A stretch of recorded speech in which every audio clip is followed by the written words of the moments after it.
दयाल निताय जय गौर हरि, दयाल निताय जय गौर हरि।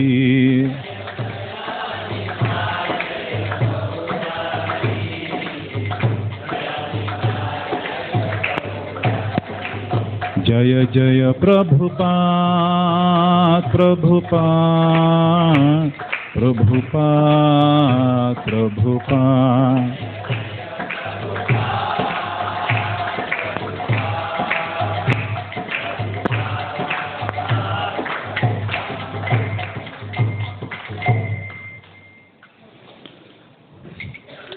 ओम नमो भगवते वासुदेवाय।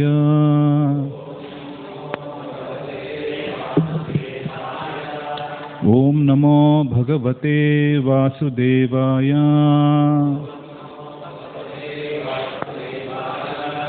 ओम नमो भगवते वासुदेवाय।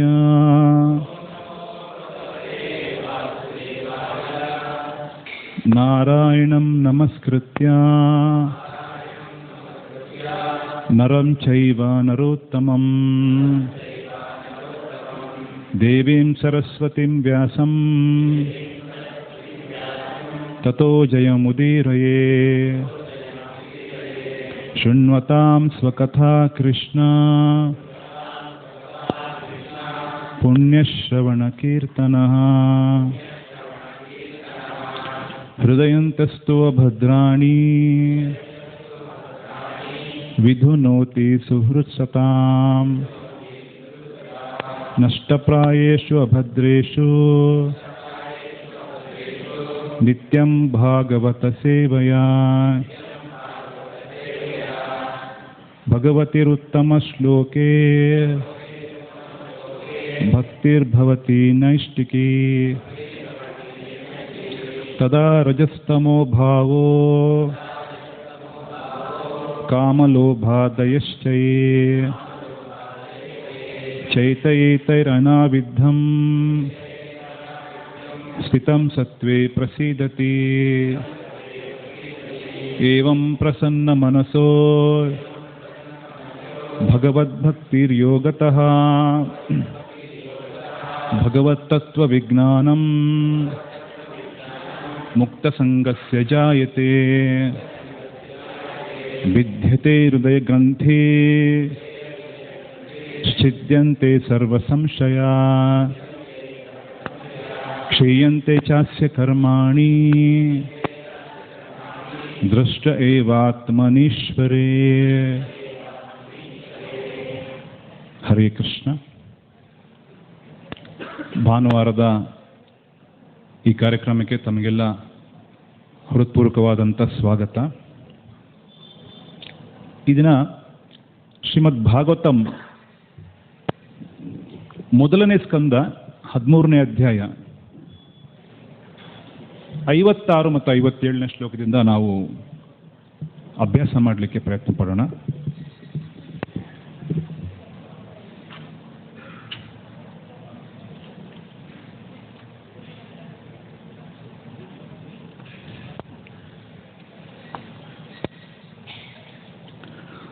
ಶ್ಲೋಕ ದಯವಿಟ್ಟು ರಿಪೀಟ್ ಮಾಡಿ. ಧ್ವಸ್ತಮಾಯ ಗುಣೋದರ್ಕೋ ನಿರುದ್ಧಯಃ ನಿವರ್ತಿತಾಖಿಲ ಹಾರ ಆಸ್ತೆ ಸ್ಥಾನು ವಿವಾಚಲಃ ತಸ್ಯಾಂತರೋ ವೈಭಾವೋ ಸನ್ಯಸ್ಥಾಖಿಲ ಕರ್ಮಣಃ ಧ್ವಸ್ತಮಾಯ ಗುಣೋದರ್ಕೋ ಕರಣಾಶಯಃ ನಿವರ್ತಿತಾಖಿಲಾಹಾರ ಆಸ್ತೆ ಸ್ಥಾಣುರಿವಾಚಲಃ ತಸ್ಯಾಂತರೋ ಮಯಿ ಭಾವೋ ಸನ್ಯಸ್ಥ ಕಿಲ ಕರ್ಮಣಃ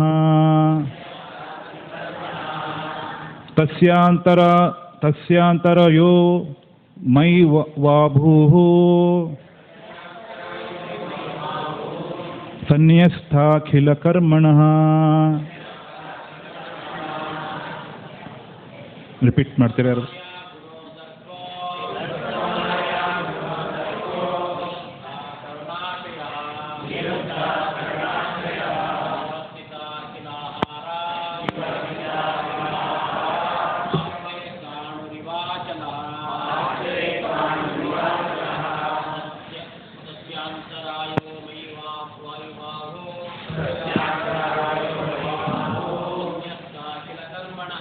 ಸನ್ಯಸ್ಥಾಖಿಲ ಕರ್ಮಣಃ ದ್ವಸ್ತಮಯ ಗುಣಾದರ್ಕೋ ಯಥಾ ಕರುಣಾಶ್ರಯ.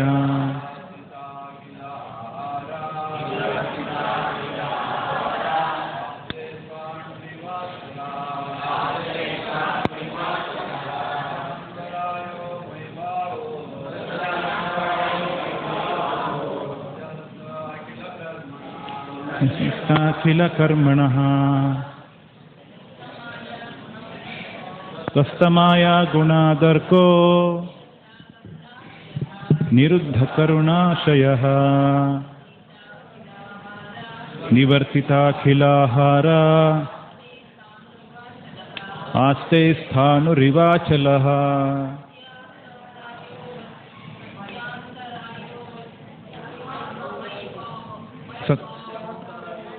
ಸತ್ಯಾಂತರೋ ವೈ ಮಾಹು ಸನ್ಯಸ್ಥಾಖಿಲ ಕರ್ಮಣಃ ಸಸ್ತಮಾಯಾರ್ಗುಣೋದರ್ಕೋ ನಿರುದ್ಧ ಕರುಣಾಶಯಃ ನಿವರ್ತಿತಾಖಿಲಾಹಾರ ಆಸ್ತೆ ಸ್ಥಾನುರಿವಾಚಲಃ. ತಸ್ಯಾಂತರಯೋ ಮೈ ಭಾಭೂ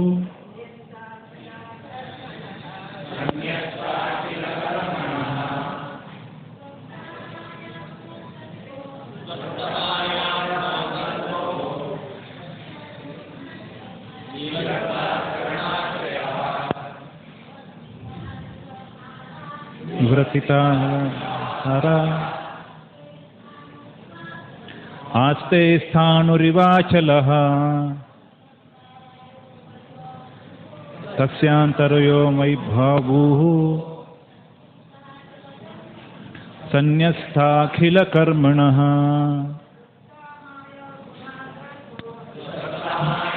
ಆದರ್ಕೋ ನಿರುದ್ಧ ಕರುಣಾಶ್ರಯಃ ನಿವರ್ತಿತಾಖಿಲಾಹಾರ ಆಸ್ತೆ ಸ್ಥಾನುರಿವಾಚಲಃ. ತಸ್ಯಾಂತರೋ ಮೈವಾಭೂಃ ಸನ್ಯಸ್ಥಾಖಿಲ ಕರ್ಮಣಃ. ಅನುವಾದ ಮತ್ತು ಭಾವಾರ್ಥ ಅಭಯಚರಣ ಅರವಿಂದ ಭಕ್ತಿ ವೇದಾಂತ ಸ್ವಾಮಿ ಶಿಲ ಪ್ರಭುಪಾದರಿಂದ. ಬಹಿರಂಗವಾಗಿಯೂ ಅವನು ಎಲ್ಲ ಇಂದ್ರಿಯಗಳ ಕ್ರಿಯೆಗಳನ್ನು ತ್ಯಜಿಸಬೇಕಾಗಿದೆ. ಐಹಿಕ ತ್ರಿಗುಣಗಳ ಪ್ರಭಾವಿತವಾದ ಇಂದ್ರಿಯಗಳ ಪರಸ್ಪರ ಕ್ರಿಯೆಗಳಿಗೆ ಅವಕಾಶ ಕೊಡದವನು ಆಗಬೇಕಾಗಿದೆ. ಈ ಎಲ್ಲ ಐಹಿಕ ಕರ್ತವ್ಯಗಳನ್ನು ತ್ಯಜಿಸಿದ ಬಳಿಕ ಮಾರ್ಗದಲ್ಲಿನ ಎಲ್ಲ ಅಡೆತಡೆಗಳ ಮೂಲಗಳನ್ನು ಮೀರಿ ಅಚಲನಾಗಿ ಪ್ರತಿಷ್ಠಿತನಾಗಬೇಕು. ಭಾವಾರ್ಥ: ಯೋಗಿಕ ಪ್ರಕ್ರಿಯೆಯ ಫಲವಾಗಿ ಧೃತರಾಷ್ಟ್ರನು ಎಲ್ಲ ಬಗೆಯ ಐಹಿಕ ಪ್ರತಿಕ್ರಿಯೆಗಳ ಪ್ರತಿಷೇಧದ ಸ್ಥಿತಿಯನ್ನು ತಲುಪಿದ್ದನು. ಐಹಿಕ ತ್ರಿಗುಣಗಳ ಪರಿಣಾಮವು ಭೋಗ ವಸ್ತುಗಳ ಅವಿಶ್ರಾಂತ ಬಯಕೆಗೆ ಬಲಿಪಶುವನ್ನು ಎಳೆದೊಯ್ಯುತ್ತದೆ. ಇಂತಹ ಹುಸಿ ಅನುಭೋಗದಿಂದ ತಪ್ಪಿಸಿಕೊಳ್ಳಲು ಯೋಗಿಕ ಪ್ರಕ್ರಿಯೆಯಿಂದ ಸಾಧ್ಯವಿದೆ. ಪ್ರತಿಯೊಂದು ಇಂದ್ರಿಯವು ತನ್ನ ಆಹಾರವನ್ನು ಹುಡುಕಿಕೊಳ್ಳುವಲ್ಲಿ ನಿರತವಾಗಿರುತ್ತದೆ. ಹೀಗೆ ಬದ್ಧಾತ್ಮನು ಎಲ್ಲ ಕಡೆಗಳಿಂದ ಆಕ್ರಮಣಕ್ಕೊಳಗಾಗಿರುತ್ತಾನೆ. ಯಾವ ಉದ್ಯೋಗದಲ್ಲೂ ನಿಶ್ಚಲವಾಗಲು ಅವಕಾಶವಿಲ್ಲವಾಗುತ್ತದೆ. ತನ್ನ ದೊಡ್ಡಪ್ಪನನ್ನು ಮರಳಿ ಮನೆಗೆ ಕರೆತರುವ ಪ್ರಯತ್ನ ಮಾಡಿ ಅವನಿಗೆ ಅಡ್ಡಿ ಉಂಟು ಮಾಡಬಾರದೆಂದು ನಾರದರು ಮಹಾರಾಜ ಯುಧಿಷ್ಠಿರನಿಗೆ ಸಲಹೆ ಇತ್ತರು. ಈಗ ಅವನು ಎಲ್ಲ ಐಹಿಕ ಆಕರ್ಷಣೆಗಳನ್ನು ಮೀರಿದ್ದಾನೆ. ತ್ರಿಗುಣಗಳು ತಮ್ಮ ಬೇರೆ ಬೇರೆ ರೀತಿಯ ಕಾರ್ಯಗಳನ್ನು ಹೊಂದಿವೆ. ಆದರೆ ಈ ತ್ರಿಗುಣಗಳಿಂದ ಮಿಗಿಲಾದ ಆಧ್ಯಾತ್ಮಿಕ ಗುಣವಿದೆ. ಅದು ಪರಾತ್ಪರವಾದದ್ದು. ನಿರ್ಗುಣವೆಂದರೆ ಪ್ರತಿಕ್ರಿಯೆಗಳಿಲ್ಲದ್ದು. ಆಧ್ಯಾತ್ಮಿಕ ಗುಣ ಮತ್ತು ಅದರ ಪರಿಣಾಮ ಅನನ್ಯವಾಗಿದೆ. ಆದ್ದರಿಂದ ಆಧ್ಯಾತ್ಮಿಕ ಗುಣವನ್ನು ಅದರ ಪ್ರತಿರೂಪವಾದ ಐಹಿಕ ತ್ರಿಗುಣಗಳಿಗೆ ಪ್ರತ್ಯೇಕಿಸುವುದಕ್ಕಾಗಿ ಅದಕ್ಕೆ ನಿರ್ಗುಣವೆಂಬ ಪದವನ್ನು ಬಳಸಲಾಗಿದೆ.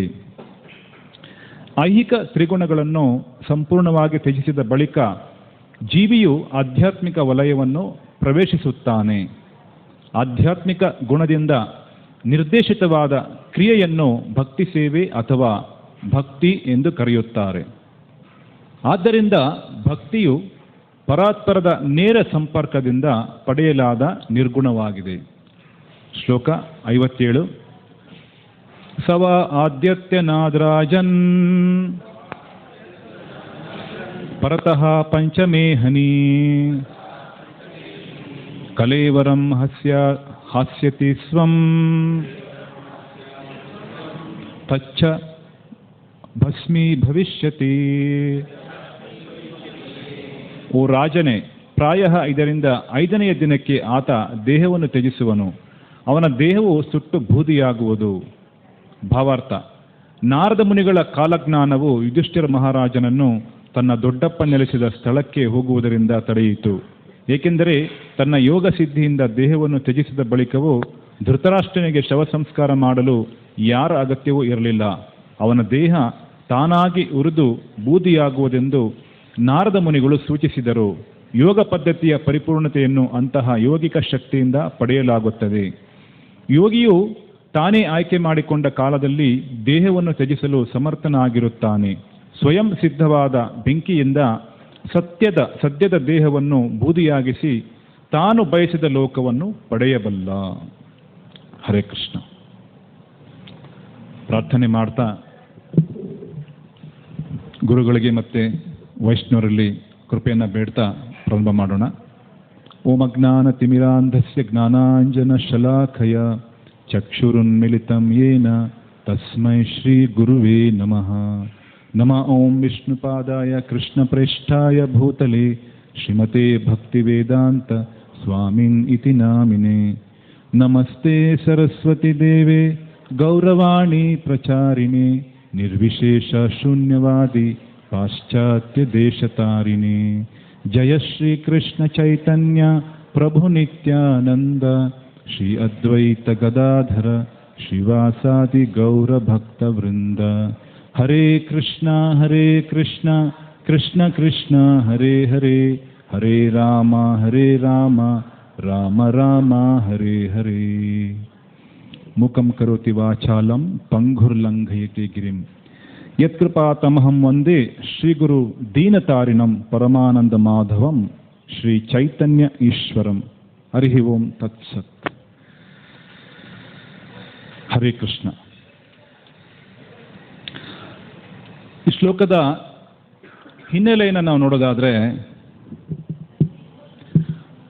ನಾರದ ಮುನಿಗಳು ಈ ಸಂಭಾಷಣೆಯನ್ನು ಮಾಡ್ತಾ ಇದ್ದಾರೆ ಯುಧಿಷ್ಠಿರ ಮಹಾರಾಜ್ ಜೊತೆ. ಧೃತರಾಷ್ಟ್ರನ ಗೃಹತ್ಯಾಗ ಅನ್ನೋ ಈ ಅಧ್ಯಾಯ ನಮಗೆ ವಿಶೇಷವಾದಂಥ ಕೆಲವು ಮಾಹಿತಿಗಳನ್ನು ಕೊಡ್ತಾ ಇದೆ, ಕೆಲವು ತಿಳುವಳಿಕೆಗಳನ್ನು ಕೊಡ್ತಾ ಇದೆ.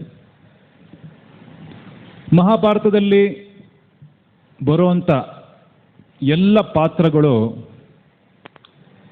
ಅದು ನೆಗೆಟಿವ್ ಕ್ಯಾರೆಕ್ಟರ್ ಆಗಿರ್ಬೋದು, ಪಾಸಿಟಿವ್ ಕ್ಯಾರೆಕ್ಟರ್ ಆಗಿರ್ಬೋದು. ಅದರಿಂದ ನಮಗೆ ಒಂದು ಗುಣಪಾಠ ಅಂತೂ ಸಿಗ್ತಾ ಇದೆ. ನಾವು ಕಲಿಬೇಕಾದ್ರೆ ಒಂದು ಒಳ್ಳೆ ಕ್ಯಾರೆಕ್ಟರಿಂದನೇ ಕಲಿತೀವಿ ಅನ್ನೋದಿಲ್ಲ. ಒಂದು ನೆಗೆಟಿವ್ ಕ್ಯಾರೆಕ್ಟರಿಂದ ನಮಗೆ ಕೆಲವೊಂದು ವಿಷಯಗಳು ಅರ್ಥ ಆಗುತ್ತೆ. ಒಂದು ಸಿನಿಮಾದಲ್ಲಿ ನೋಡ್ಬೋದಲ್ಲ, ಪಾಸಿಟಿವ್ ಕ್ಯಾರೆಕ್ಟರ್ ಮತ್ತು ನೆಗೆಟಿವ್ ಕ್ಯಾರೆಕ್ಟರ್. ಸಿನಿಮಾ ಪ್ರಾರಂಭ ಆಗಿದ ತಕ್ಷಣ ನಿಮ್ಮ ಎಲ್ಲ ಗಮನ ಯಾವ ಕಡೆ ಹೋಗುತ್ತೆ? ಪಾಸಿಟಿವ್. B positive. ಒಬ್ಬ ಹೀರೋ, ಒಬ್ಬ ನಾಯಕ, ಅವನೇನಾಗಿರ್ತಾನೆ? ಪಾಸಿಟಿವ್ ಆಗಿರ್ತಾನೆ, ಎಲ್ಲರಿಗೂ ಹಿತೈಷಿಯಾಗಿದ್ದಾನೆ. ಪ್ರೇಕ್ಷಕರು ನೋಡ್ತಾ ಇರೋವಂಥವರು ಅವನನ್ನು ಫಾಲೋ ಮಾಡ್ತಾರೆ. ಅವನು ಎಲ್ಲಿ ಹೋಗ್ತಾನೆ, ಅವನೇನು ಮಾಡ್ತಾನೆ, ಅವನ ಆ್ಯಕ್ಟಿವಿಟೀಸ್. ನೆಗೆಟಿವ್ ಕ್ಯಾರೆಕ್ಟರ್ನ ಫಾಲೋ ಮಾಡ್ತೀವಾ? ಫಾಲೋ ಮಾಡಲ್ಲ. ಆದರೆ ಇಲ್ಲಿ ಎರಡು ವಿಚಾರನ ನಾವು ಅರ್ಥ ಮಾಡ್ಕೋಬೇಕು. ಪಾಸಿಟಿವ್ ಕ್ಯಾರೆಕ್ಟರಿಂದ ನಾವು ಏನು ತಿಳ್ಕೋಬೇಕು ಅದನ್ನು ಅರ್ಥ ಮಾಡ್ಕೋಬೇಕು. ನೆಗೆಟಿವ್ ಕ್ಯಾರೆಕ್ಟರಿಂದ ನೋಡಿ ಯಾವುದು ಅನ್ಡಿಸೈರಬಲ್ ಕ್ವಾಲಿಟೀಸ್, ಅಂದರೆ ಯಾವ ಗುಣಗಳನ್ನು ನಾವು ಪಡ್ಕೋಬಾರ್ದು, ಯಾವ ಗುಣಗಳು ನಮ್ಮ ಜೀವನಕ್ಕೆ ಪ್ರತಿಕೂಲವಾಗಿದೆ ಅದನ್ನು ನಾವು ತಿಳ್ಕೊಳ್ಳೋದಕ್ಕೆ ಪ್ರಯತ್ನ ಮಾಡಬೇಕು. ಎರಡೂ ರೀತಿಯಲ್ಲಿ ಮಹಾಭಾರತ ರಾಮಾಯಣ ಇರೋದು ಎರಡೂ ನಮಗೆ ತಿಳುವಳಿಕೆ ಕೊಡೋದಕ್ಕೆ. ಮಹಾಭಾರತ ಮೊದಲನೇದಾಗಿ ರಾಮಾಯಣ ಏನು ತಿಳುವಳಿಕೆ ಕೊಡುತ್ತೆ, ನಮಗೆ ಏನು ತಿಳುವಳಿಕೆ ಕೊಡುತ್ತೆ? What is the main lesson from Ramayana?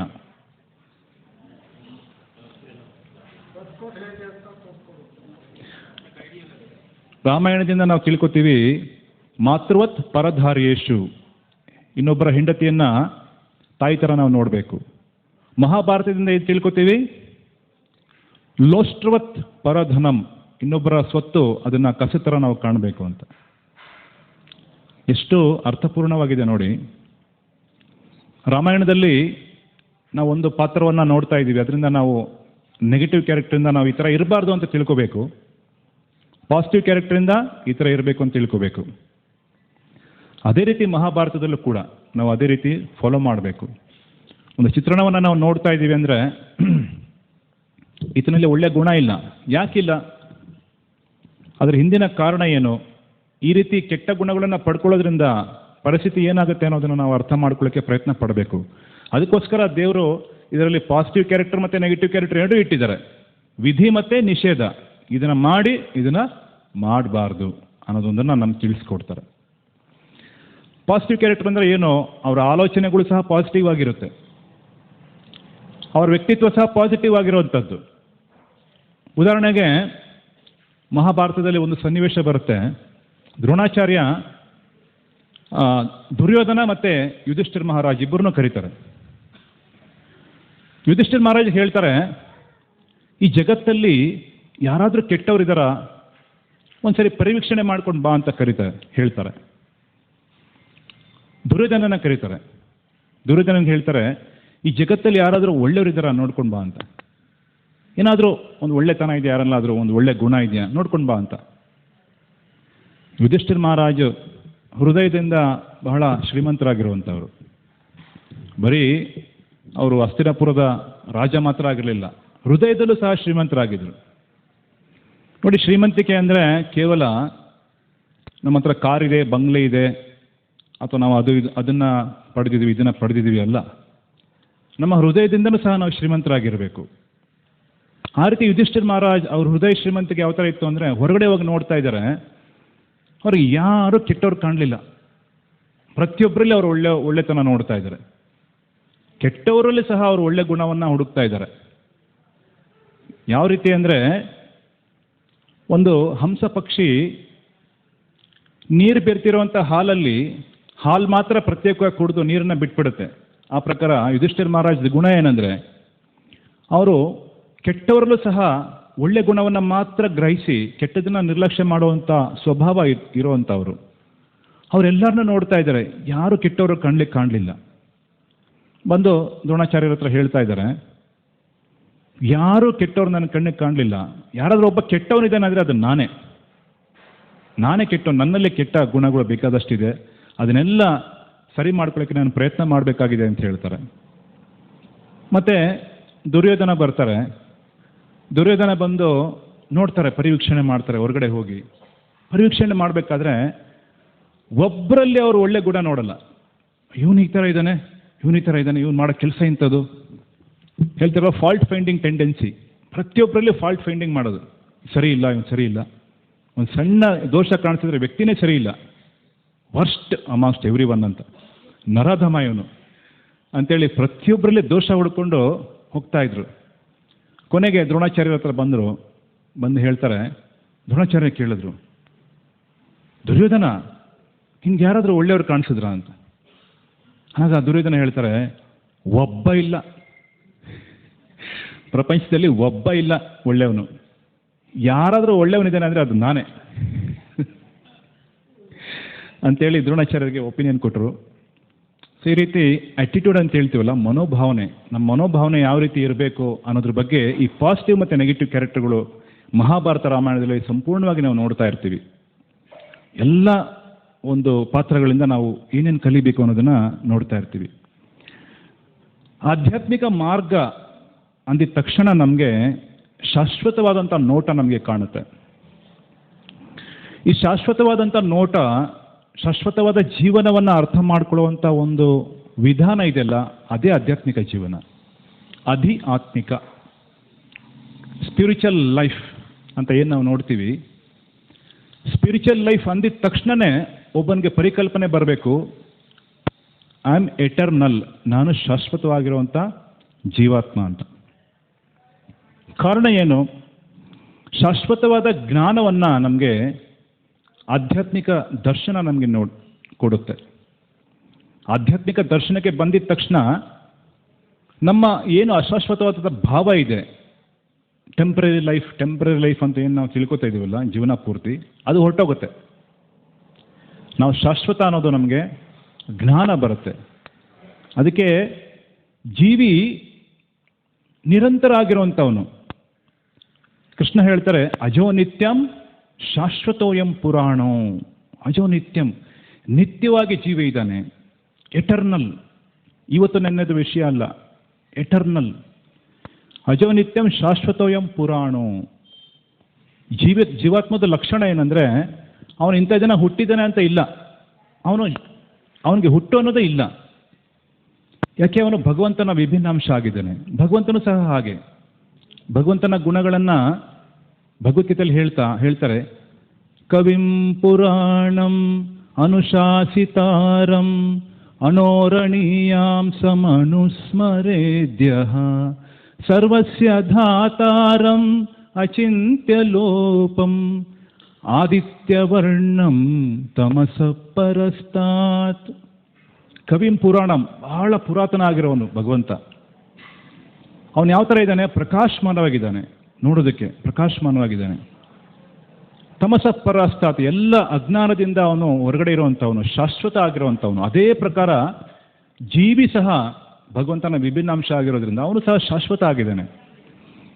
ಜೀವಿಗೆ ಭಗವಂತನಿಗಿರುವಂಥ 72% ಗುಣಗಳು ಅವನಿಗೆ ಇದೆ, ಕ್ವಾಲಿಟೀಸ್. 72% ಗುಣಗಳು ಅವನಲ್ಲಿ ಇದೆ. ಆದರೆ ಪ್ರಮಾಣದಲ್ಲಿ ವ್ಯತ್ಯಾಸ ಇದೆ. ಆ ಪ್ರಕಾರ ಶಾಶ್ವತವಾದಂಥ ನೋಟ ಇರೋನು ಜೀವನವನ್ನು ಸರಿಯಾಗಿ ಅರ್ಥ ಮಾಡ್ಕೋಬಹುದು. ಇಲ್ಲಿ ಧೃತರಾಷ್ಟ್ರ ಬಹಳ ಶೋಕ ಪಡ್ತಾ ಇದ್ದಾರೆ. ದೊಡ್ಡಪ್ಪ ಯುಧಿಷ್ಠಿರ ಮಹಾರಾಜ್ ಶೋಕ ಪಡ್ತಾ ಇದ್ದಾರೆ. ದೊಡ್ಡಪ್ಪ ಯುಧಿಷ್ಠಿರ ಧೃತರಾಷ್ಟ್ರ ಮನೆ ಬಿಟ್ಟು ಹೊರಟೋಗಿದ್ದಾರೆ. ಏನು ಮಾಡೋದೀಗ? ಎಲ್ಲ ಕಡೆ ಹುಡುಕ್ತಾ ಇದ್ದಾರೆ. ನಿನ್ನೆವರೆಗೂ ನಮ್ಮ ಜೊತೆನೇ ಇದ್ರು, ಇವತ್ತು ನಮ್ಮ ಜೊತೆ ಇಲ್ವಲ್ಲ. ನೋಡಿ, ಒಬ್ಬ ವ್ಯಕ್ತಿ ಎಷ್ಟೇ ಕೆಟ್ಟ ಗುಣಗಳನ್ನು, ಕೆಟ್ಟ ನಡತೆಯನ್ನು ತೋರಿಸಿದ್ರು ಸಹ ಯುಧಿಷ್ಠಿರ ಮಹಾರಾಜಿಗೆ ಏನು ವ್ಯತ್ಯಾಸ ಆಗ್ತಾ ಇಲ್ಲ. ಅವ್ರು ತಮ್ಮ ದೊಡ್ಡಪ್ಪ ಅಂತಲೇ ವಿಚಾರ ಮಾಡ್ತಾ ಇದ್ದಾರೆ. ಅವರಿಂದ ಅವ್ರು ಅನುಭವಿಸಿರುವಂಥ ಕಷ್ಟಗಳು ಒಂದೆರಡಲ್ಲ, ಎಷ್ಟೆಲ್ಲ ಕಷ್ಟ ಅನುಭವಿಸಿದ್ರು ಅವ್ರ ಮೇಲೆ ಅವ್ರಿಗೆ ದ್ವೇಷ ಅನ್ನೋದೇ ಬರ್ತಾ ಇಲ್ಲ. ಇದು ಸಹಜವಾಗಿ ಒಬ್ಬ ಪುಣ್ಯಶೀಲ ವ್ಯಕ್ತಿಗಳಲ್ಲಿ ಇರುವಂಥ ಒಂದು ಸಹಜವಾಗಿರುವಂಥ ಗುಣ. ಅವ್ರಿಗೆ ಯಾರನ್ನೂ ಶತ್ರುಗಳು ಅಂತ ಭಾವನೆ ಮಾಡೋದೇ ಇಲ್ಲ. ಅವ್ರಿಗೆ ಯಾರೂ ಶತ್ರುಗಳಿಲ್ಲ. ಸಾಧುಗಳು ಆ ಥರ ಇರ್ತಾರೆ. ಅದಕ್ಕೆ ಸಾಧುಗಳ ಗುಣವನ್ನು ಶ್ರೀಮದ್ ಭಾಗವತದಲ್ಲಿ ವರ್ಣನೆ ಮಾಡ್ತಾ ಇದ್ದಾರೆ. ತಿತಿಕ್ಷವಃ ಕಾರುಣಿಕಃ ಸುಹೃದ ಸರ್ವದೇಹಿನಾಂ ಅಜಾತ ಶತ್ರುವ ಶಾಂತ ಸಾಧವಃ ಸಾಧುಭೂಷಣಃ. ತಿತಿಕ್ಷವಃ, ಮೊದಲನೇದಾಗಿ ಸಹನೆ ಇರುವಂಥವರು. ಜೀವನದಲ್ಲಿ ಎಲ್ಲ ಸನ್ನಿವೇಶಗಳಲ್ಲಿ ಅವರು ಬಹಳ ತಾಳ್ಮೆಯಿಂದ ಇರುವಂಥವ್ರು, ತಿತಿಕ್ಷವಃ. ಎರಡನೇದಾಗಿ ಕಾರುಣಿಕ, ಎಲ್ಲ ಜೀವಿಗಳ ಮೇಲೆ ವಿಶೇಷವಾದಂಥ ದಯೆನ ಅವರು ತೋರಿಸ್ತಾರೆ. ಭಾರತೀಯ ಸಂಸ್ಕೃತಿದು ವಿಶೇಷವಾದಂಥ ಗುಣಲಕ್ಷಣ ಅಂದರೆ ಜೀವಿಗಳ ಮೇಲೆ ದಯೆ, ಜೀವಿಗಳ ಮೇಲೆ ದಯೆ ತೋರಿಸೋದು ನಮ್ಮ ಸನಾತನ ಧರ್ಮದ ಮೂಲ ಧರ್ಮ. ಸಾಮಾನ್ಯವಾಗಿ ನಾವು ಮನೆಯಲ್ಲಿ ಎಲ್ಲ ಕಸ ಗುಡಿಸ್ತೀವಲ್ಲ, ಹೇಗೆ ಗುಡಿಸ್ತೀವಿ? ಕಸ ಯಾವುದ್ರಲ್ಲಿ ಗುಡಿಸ್ತೀವಿ? ಪೊರ್ಕೆಯಿಂದ. ಪೊರ್ಕೆ ಹೇಗಿರುತ್ತೆ? ಮೃದುವಾಗಿ ಸ್ಮೂತ್ ಆಗಿರುತ್ತೆ. ಅದನ್ನು ಕಸ ಗುಡಿಸೋವಾಗಲೂ ಸಹ ಒಂದು ಸಣ್ಣ ಇರಬೇಕು, ಅದರಿಂದ ನೋವಾಗಲ್ಲ. ಒಂದು ಸಣ್ಣ ಇರುವೆನೋ ನಾವೇನು ಮಾಡ್ತೀವಿ, ಮೊರದಲ್ಲಿ ತೊಗೊಂಡೋಗಿ ಆಚೆ ಹಾಕ್ತೀವಿ, ಅದು ಜೀವಂತವಾಗಿರುತ್ತೆ. ಇದ್ರ ಹಿಂದೆ ಇರುವಂಥ ಉದ್ದೇಶ ಏನು? ಜೀವದಯ, ಒಂದು ಸಣ್ಣ ಜೀವಿಗೂ ಸಹ ನಾವು ತೊಂದರೆ ಕೊಡಬಾರ್ದು ಅಂತ. ಅದೇ ಮಾಡ್ರನ್ ಸಿವಿಲೈಸೇಷನಲ್ಲಿ ಕಸ ಗುಡ್ಸಕ್ಕೆ ನಾವೇನು ಉಪಯೋಗಿಸ್ತೀವಿ? Vacuum cleaner. ವ್ಯಾಕ್ಯೂಮ್ ಕ್ಲೀನರ್ ಏನು ಮಾಡುತ್ತೆ? ಫೋರ್ಸ್ ಆಗೆಲ್ಲ ಕ್ಲೀನ್ ಮಾಡಿಬಿಡುತ್ತೆ ಬೇಗ ಬೇಗ, ಆದರೆ ಅಲ್ಲಿರುವಂಥ ಎಲ್ಲ ಜೀವಿಗಳು ನಾಶ ಆಗೋಗ್ತವೆ.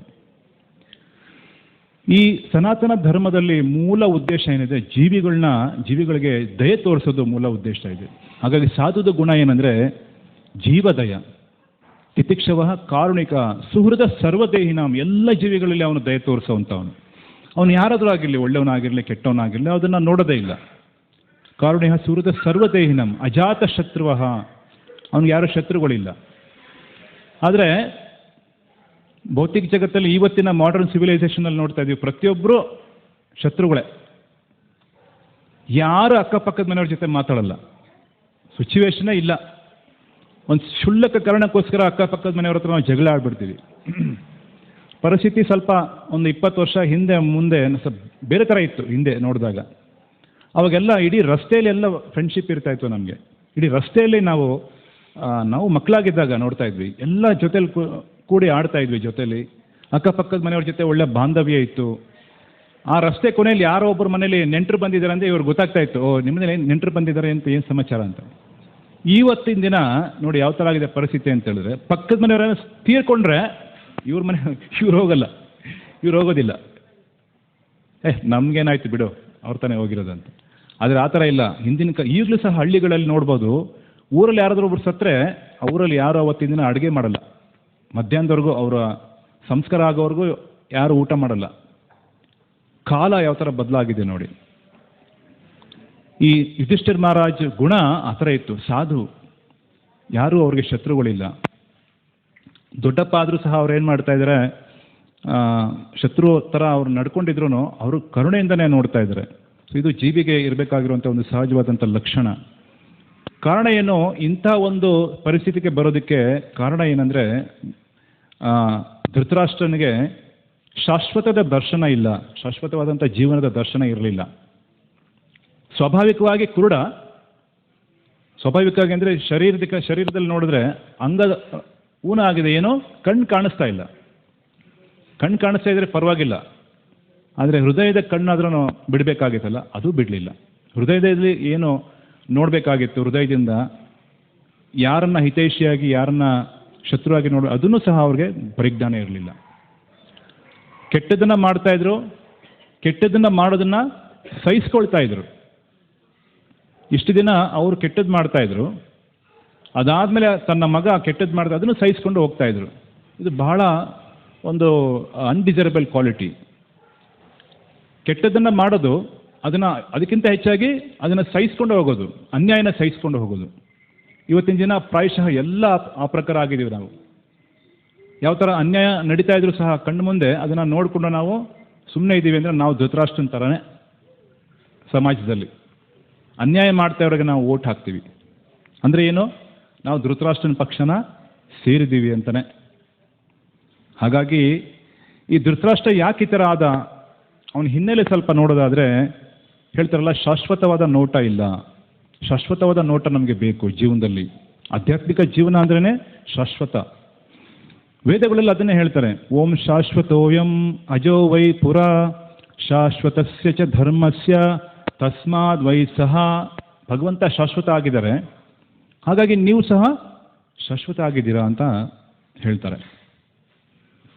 ಶ್ರೀಮದ್ ಭಗವದ್ಗೀತಾ 2ನೇ ಅಧ್ಯಾಯದಿಂದ ಹಿಡಿದು 5ನೇ ಅಧ್ಯಾಯದವರೆಗೂ ಭಗವಂತ ಶಾಶ್ವತವಾದಂಥ ಜೀವನದ ದರ್ಶನವನ್ನು ಕೊಡ್ತಾ ಇದ್ದಾರೆ.